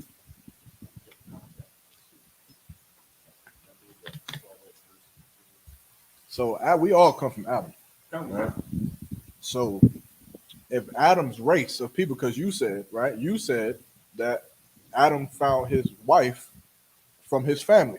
Bone of my bone, flesh of my flesh. Right. That was his family, which means that he didn't have sex. He didn't sleep with a woman from another race. Okay. And so when I ask you, so then what was Adam's race? Because there was no such thing as an Israelite back then, was it? Right. There was no Israelite, right? That's right. Okay, so just Adam. Yeah, you said that his race would have been called the sons of God. Sons of God. That's right. Now, if we all come from Adam, meaning that's all of our forefathers, then that means that I'm me as a Chinese Christian. Adam, my forefather, who my lineage comes from, was the son of God, right? Adam and his lineage, yes, is the son of God. I'm just asking about Adam, But my forefather, Adam, whom my people come from, was Adam a son of God? Adam was a son of God. So my forefather was a son of God? No, because. Oh, but is Adam my forefather? No. So I don't come from Adam. No, you come from Adam, but he is not your forefather. You're not the lineage of God because. How does that? I'm asking a simple question. Is Adam my forefather? I'm a Chinese Christian. Is Adam my forefather? Yes. Okay. Is Adam the son of God? Yes. He's the son of God? Adam is the son of God. As a son of God. So Adam is the son of God, and my people come from Adam, right? Do my people come from Adam? Your people come from Moab. Okay. Does Moab come from Adam? Your Moab comes from Noah. Does Noah come from Adam? Yeah. He does. Okay, so my people come from Adam, correct? Yes. Okay, so that means that my race of people would. Oh, okay. Let me ask you this. Oh, does your lineage come from your father? Yes. Okay, so my forefather was Adam. Does my people? is my people the sons of God? No, because there don't was make there, sense. there was a You're there's contradicting yourself. but there were nations, other nations established on the earth after the flood.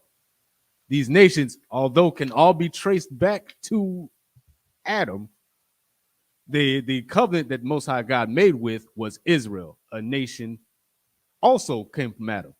So even though your son of your forefather was Adam, God did not put the Most High did not give the covenant to your people. Looking for a precept. See, and time out with Time out. Ain't no time out, no battle. Man, we in it, man. Come on. I'm a Christian Chinese man. because I remember I know what Second Ezra 6:54.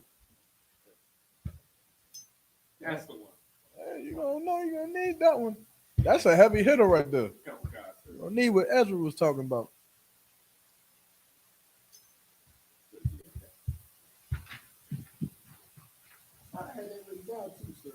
You better have it in your brain. Kind of on count. This is the second book of Ezra, chapter 6, verse 54. Mm-hmm. And after these, Adam also, whom thou madest Lord of all thy creatures, of him come we all, and the people also whom thou hast chosen. So now, even though your forefather is Adam. Your forefather was the Son of God. That's right. You understand? That is your ancestor. However, regardless, the Lord chose a specific group of people to be his people. That's right. You understand? And through the lineage from the bottom up is how you find out who those people are. You understand? Okay. You'll go to who the chosen people of God are today. Who are the chosen people of God today?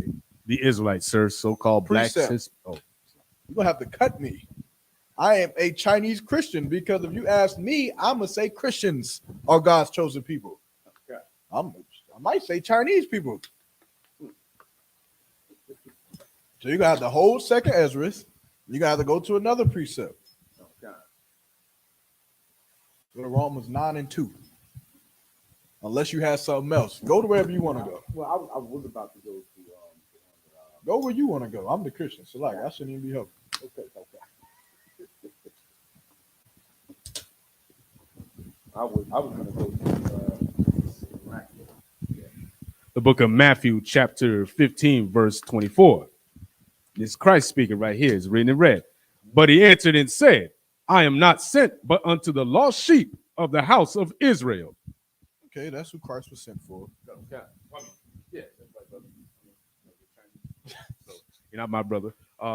Yeah, that's right, man. He's only here for Israel. Okay, how? How do we know? I don't know because Christ just said it there, man. Okay, Christ was sent for Israelites because Israelites were in trouble. Israelites weren't living correctly. They weren't following God's law. And so Christ had to come because they were living wrong. Like how you niggas live today. Don't y'all need help?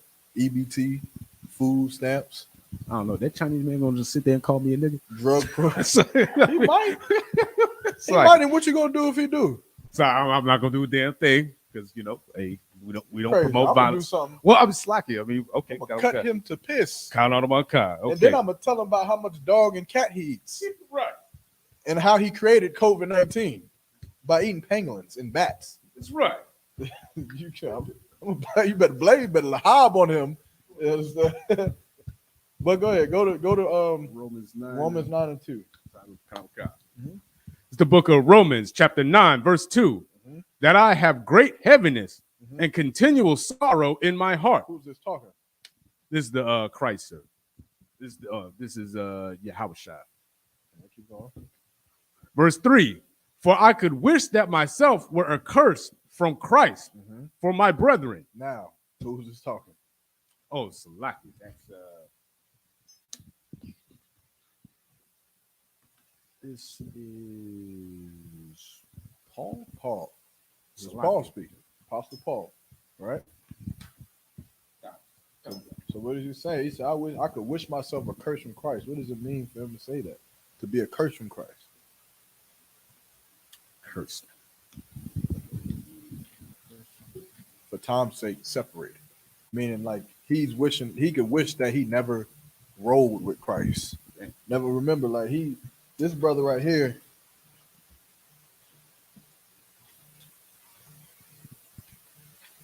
Salaki.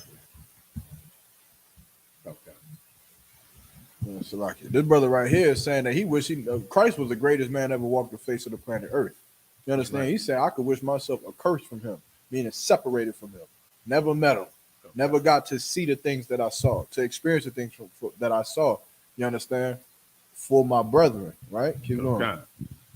My kinsmen according to the flesh. Uh-huh. Verse 4. Uh-huh. Who are Israelites. Who are what? Who are Israelites. So now, who we are speaking about right now are the Israelites. Right. Keep going.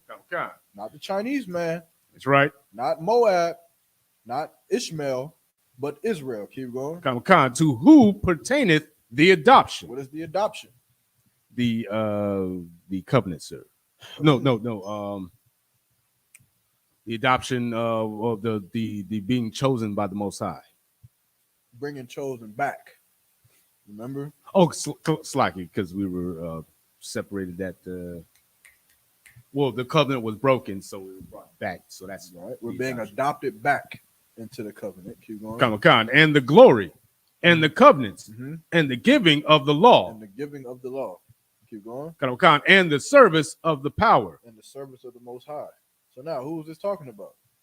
The Israelites, sir. So who are God's chosen people? The Israelites. Did Moab ever get the law? La'ah.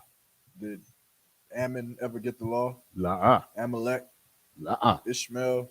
La'ah. The Hagarenes? La'ah. Hawaiians? La'ah. Whoever you're battling on the street who's a Christian Chinese man, his people never got the law. You understand? Keep going.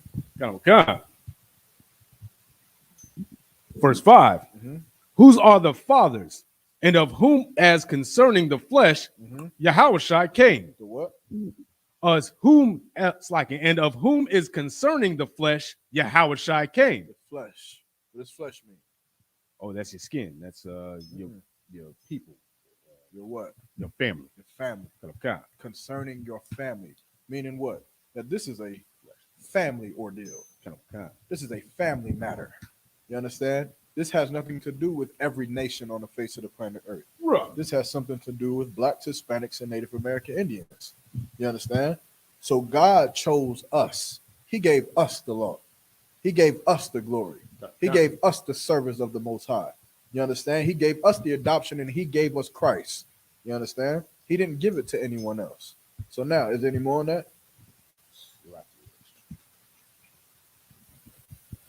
Oh, slack it. Who is all over the Most High, blessed forever. Amen. Well, go now. Now go back to 2nd Ezra.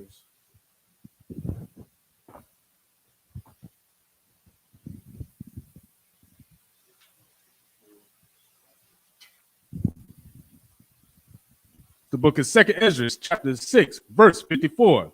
And after these, Adam also, whom thou madest Lord of all thy creatures, of him come we all, and the people also whom thou hast chosen. Who did Paul say was chosen? The Israelites, sir. The Israelites. You understand? Keep going. Verse 55. All this have I spoken before thee, O Lord, because thou madest the world for our sakes. Verse 56. As for the other people. As for you, Chinese Christian. Keep going. That's right. Which also come of Adam. You do. Don't deny him, Adam. Kind of one kind. Hey, you want to be from Adam? No sweat. Go right ahead. Your forefather was Adam. Congratulations. That's right. You made it. Thou hast said they are at nothing. But they are what? They are nothing. They are nothing. Keep going. Be like unto spittle, and has likened the abundance of them unto a drop that falleth from a vessel. This goes against Christianity. I don't know what other evidence or proof that you need. This goes against everything Christians teach. If the pastor, like I wish, you understand, I could see myself, I would never go into some Christian church. But if I got the order, if Captain Arthur said, Yarmak, this Sunday you're going to go to church. Oh, no.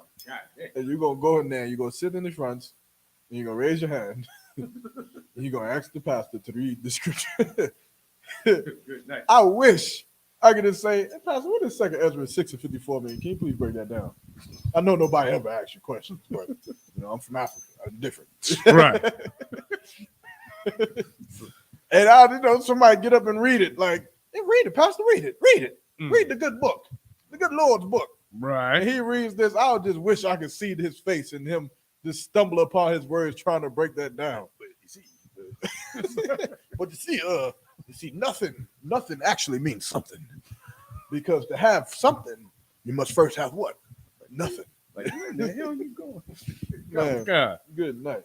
You understand? So like I said, did they even have apocryphas in the church? Bring one. Oh, God, Bring that 1611. God, sir. Or drop the apocryphas. They read Psalms 147. Let's go there. Psalm 147. Go to Psalms 147 and verse 19. You don't want the apocrypha. Okay. No sweat. Drop the apocrypha. Come, God. 147, 19. It's the book of Psalms. Psalm 147, verse 19. He showeth his word unto Jacob. He showeth his word unto Jacob. Who was Jacob? The progenitor of the Israelites, sir. I mean, he's Israel. Right. How? It's like it, sir. He was given the name Israel from an angel of the Most High God. After he wrestled with an angel. Kind of one kind. He fought an angel, and his name was then changed to Israel. And he is the progenitor of the 12 tribes of the nation of Israel by the way of his 12 sons. You understand? Keep going. God. His statutes and his judgments unto Israel. He gave his statutes and his judgments unto Israel, which is what Paul said in Romans 9 and 2. You understand? Keep going. Verse 20. He hath not dealt so with any nation. He has not dealt so with any nation. Keep going. And as for his judgments, they have not known them. They have not known them. You understand? Meaning this, what we were given was not given to anybody else.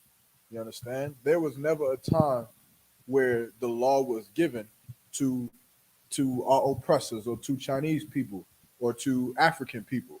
Now, with that being said, when Christ comes back, who will be in rulership? The children of Israel, sir. Now, will white people have to follow the law? The Chinese people have to follow the law? How will they follow the law? Because we will teach them, sir. They'll be under subjection under us, so they will be taught the law and made to follow the law. Meaning, when we're in charge, will we allow those Africans to kill albinos because they're albino? No, we'll stop them. How? Oh, put them to death. Which sounds like what? Oh, judgment. Which sounds you find people killing albinos and you kill them. That's because you're. I'm not trying to give it to you. It sounds like what? Oh, justice. Justice sounds like what? Right? That's a word. The law, use. Sir. The law sounds like what? Oh, order, rules. Think about where we live at. In the ghettos and America. Sounds like America, right? Where if you don't follow the law, they enforce it. You get punished. Run away from the police and see what happens. Oh, run. You understand? You die. That's right. This is what's going to happen. They're going to kill you if you run away. Be a 15-year-old boy with a fake gun. This is what's going to happen. You'll die. And so no sweat. When Christ returns, we will do what? We will stop and frisk. You understand? We will fear for our life. And we will enforce our law. When back in Selma, when they was sicking dogs on children and hosing down people for marching, what they don't tell you is that march was illegal. It was illegal to have that march. To cross that bridge was absolutely against the law. Those police officers were out there enforcing their law. We will enforce ours. There will come a time where the law will be the only law. You understand? Keep going. Oh, that was it on Psalm 147. That was verse it? 20. Yeah, oh, praise the Lord. Go to Amos chapter 3 and verse 1. You're supposed to be cutting me. Yes, like switch words again.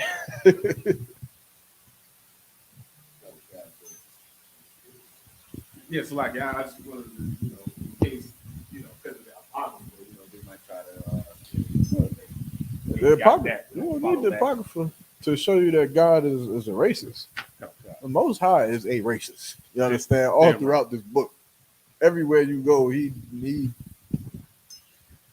again, Christianity is, like I said this before, man. It's 2020. It's on damn near 2022. If you are still a Christian, man.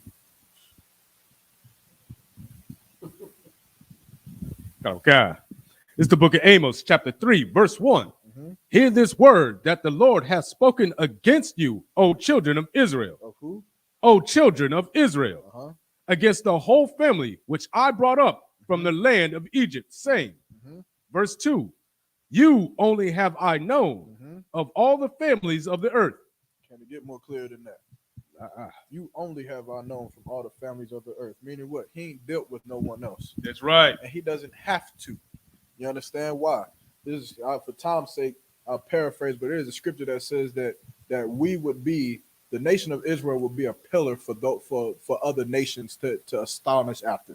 Okay. Meaning we would be, you ever look at that American flag and everybody looks at it and they marvel at it? Right. Our nation of people would be an astonishment unto that, and they would follow after us. Meaning the scriptures say what? When the wicked is in rulership, the earth mourneth. But when righteous is in rulership, the earth rejoice. Because we would set we would what do you call it? That's not established, but I just said it. Enforce the law of God. Meaning we wouldn't allow you to go and just rape. Right. We wouldn't allow you to go and murder kids. We wouldn't allow you to shoot up schools and push dope in the communities and push guns and whatever other stuff that our oppressors doing to constantly destroy us. We wouldn't allow these things to happen. You understand? And guess what? White babies will live because of it. They won't die from drug addiction. They won't die from some kid coming and shooting up a school. You understand? Albino Africans won't be dying because of damn skin condition. Right. Albino Africans will rejoice in the day that niggas are in charge. That's right. You understand? Dogs will rejoice. Them dogs are going to be just happy as hell that niggas are in charge. They can just walk around freely and not have to worry about getting boiled to death in a pot.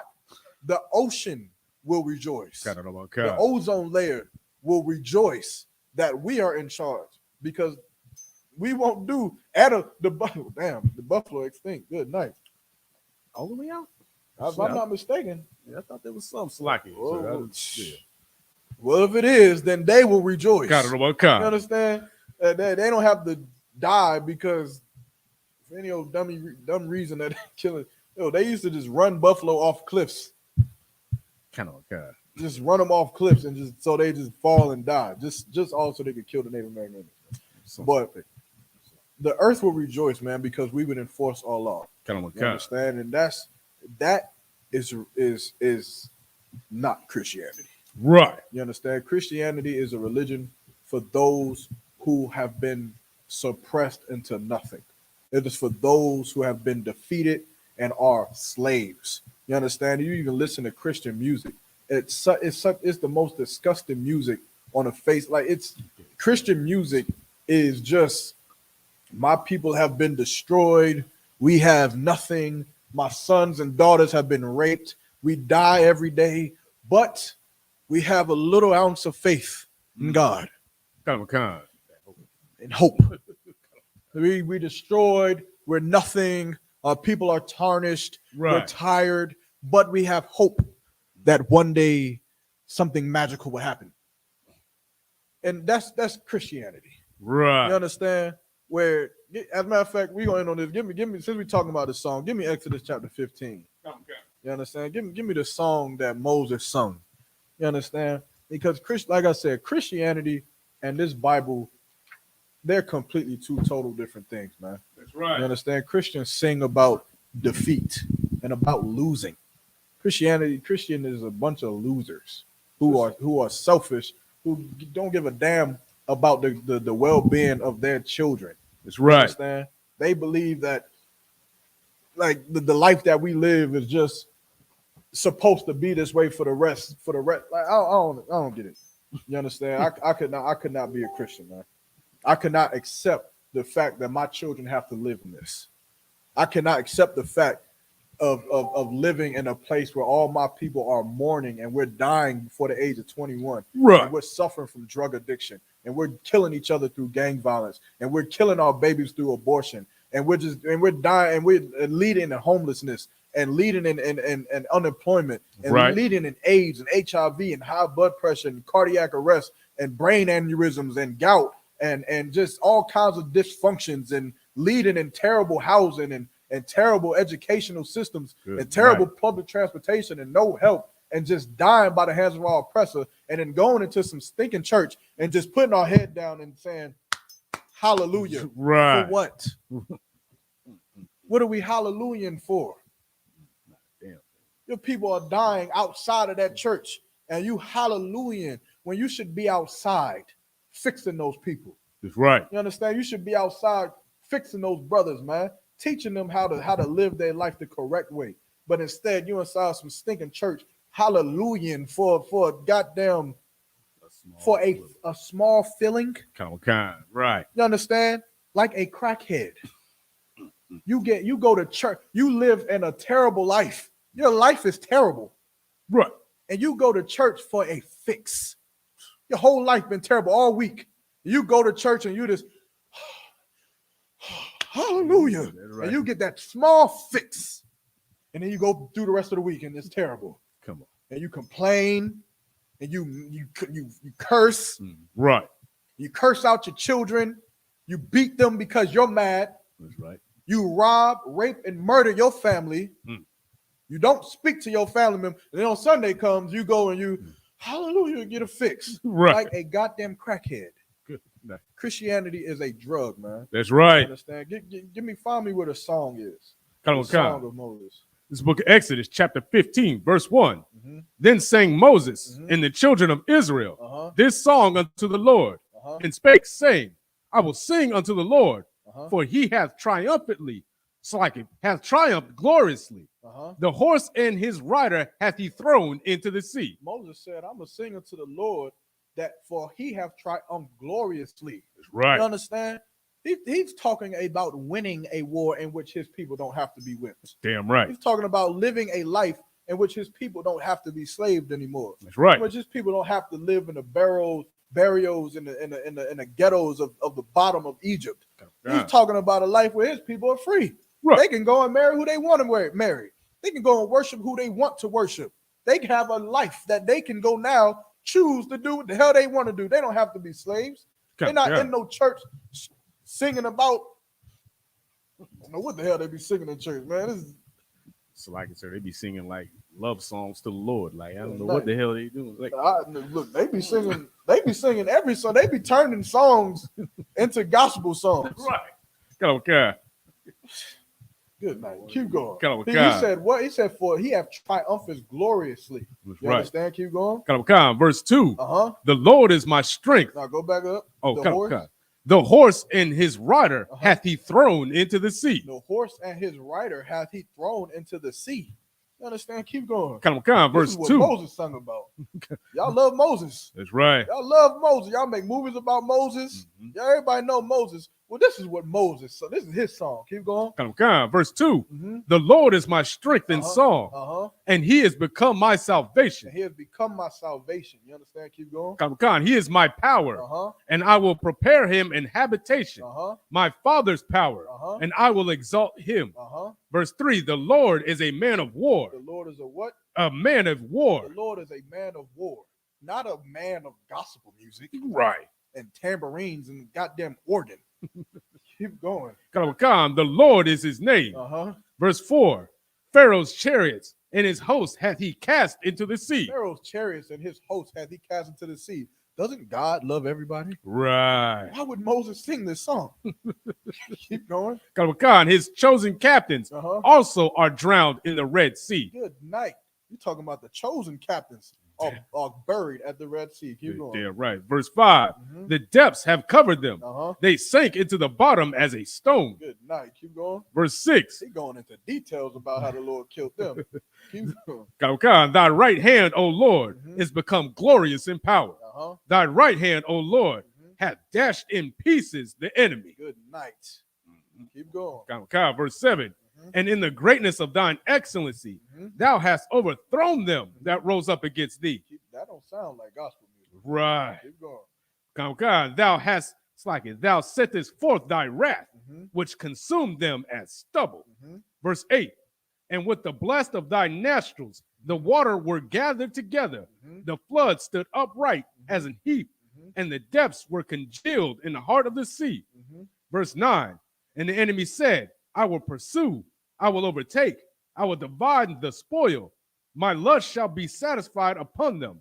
I will draw my sword, my hand shall destroy them. Verse 10, thou didst blow thy wind, the sea covered them, they sank as lead in the mighty waters. Verse 11, who is like unto thee, O Lord, among the gods? Who is like thee, glorious in holiness, fearful in praise, doing wonders? Verse 12, thou stretchest out thy right hand, the earth swallowed them. Verse 13. Go down to verse 15. Come on, the book of Exodus, chapter 15, verse 15. See what Moses sung about even back then. Keep going. Come. Then the dukes of Edom shall be amazed. Who is Edom? It's like the so-called white, the oppressor. Our oppressors shall be amazed. Keep going. Come. The mighty men of Moab. Mighty Jackie Chan, Bruce Lee. Right. The mighty men of Moab. Keep going. Come. What's his name? Hong Yong-ju. Hong Yong-ju. What's that dude's name? It's like the action star, sir. No, I'm talking about the military leader of Japan. Oh, or Kim Korea. Jong-il, sir. King, whatever his name is. Come. The mighty men of Moab, King Jong-il. Come. Trembling shall take hold upon them. Uh-huh. All the inhabitants of Canaan shall melt away. They shall melt away. Melt away when? During what? It's like the This ain't happened yet. yeah, that'd be the day of judgment, sir. Thermonuclear warfare. Ooh-wee. They will be amazed. The Moabites, the Edomites, and the Canaanites, them Africans will melt away. Damn right. Thermonuclear warfare. Keep going. Come, verse 16. Fear and dread shall fall upon them. This is his song. Keep going. Come, by the greatness of thine arm, they shall be as still as a stone. Till thy people pass over, O Lord, till the people pass over, which thou hast purchased. Verse 17. Thou shalt bring them in and plant them in the mountain of thine inheritance, in the place, O Lord, which thou hast made for thee to dwell in the sanctuary, O Lord, which thy hands have established.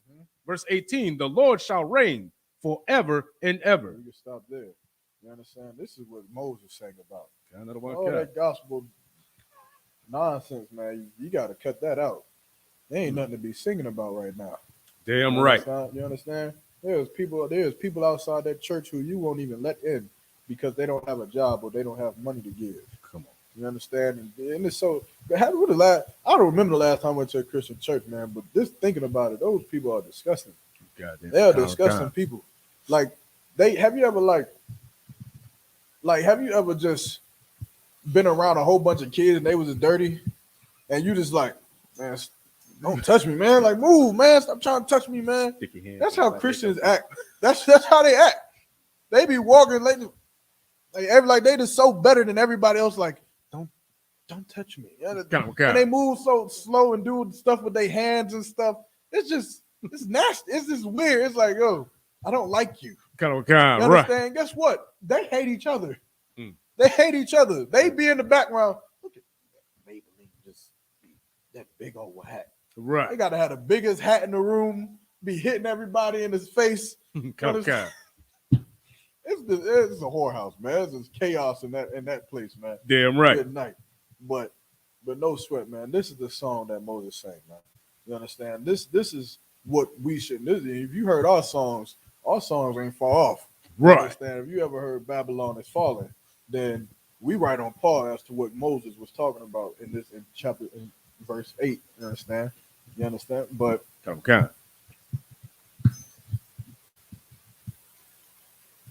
stop singing that gospel music, man. That's right. Damn right. Get out the Christian church, man. Go and take this information that you got from this class and go and challenge your Christian pastor, man. Make him work for that money that you're giving him. Yeah, right. Take these precepts back to him and ask for a breakdown.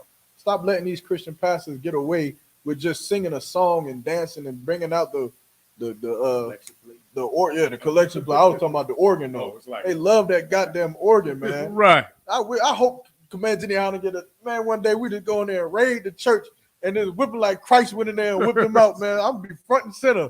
I'm gonna grab the organ and smash it in front of everybody. You understand? But good night. I pray that day come one day. I doubt we ever get that. Most High Christ. But if we do, call me first. You understand? Okay. This is disgusting, man. But with that, I'm gonna pass the class over to Priest and to Trooper Maya Shaw. So, God.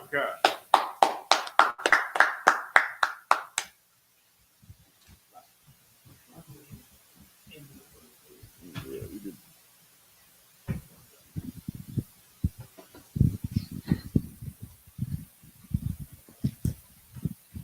Security announcements. We are the Isupk out of 1 West 125th Street, Harlem, New York, under Commanding General Yohana. New rules for brothers and sisters. When a new brother or a sister comes into the school, they are off limits for 6 months.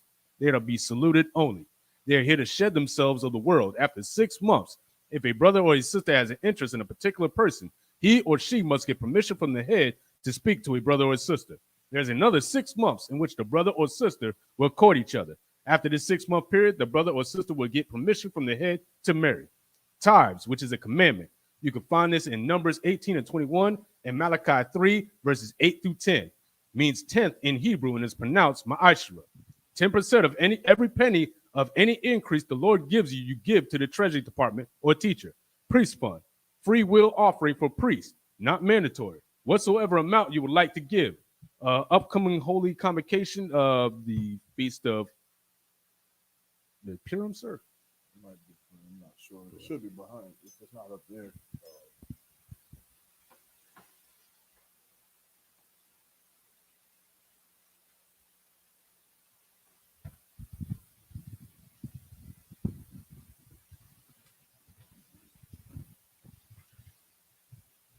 You don't see it next to it.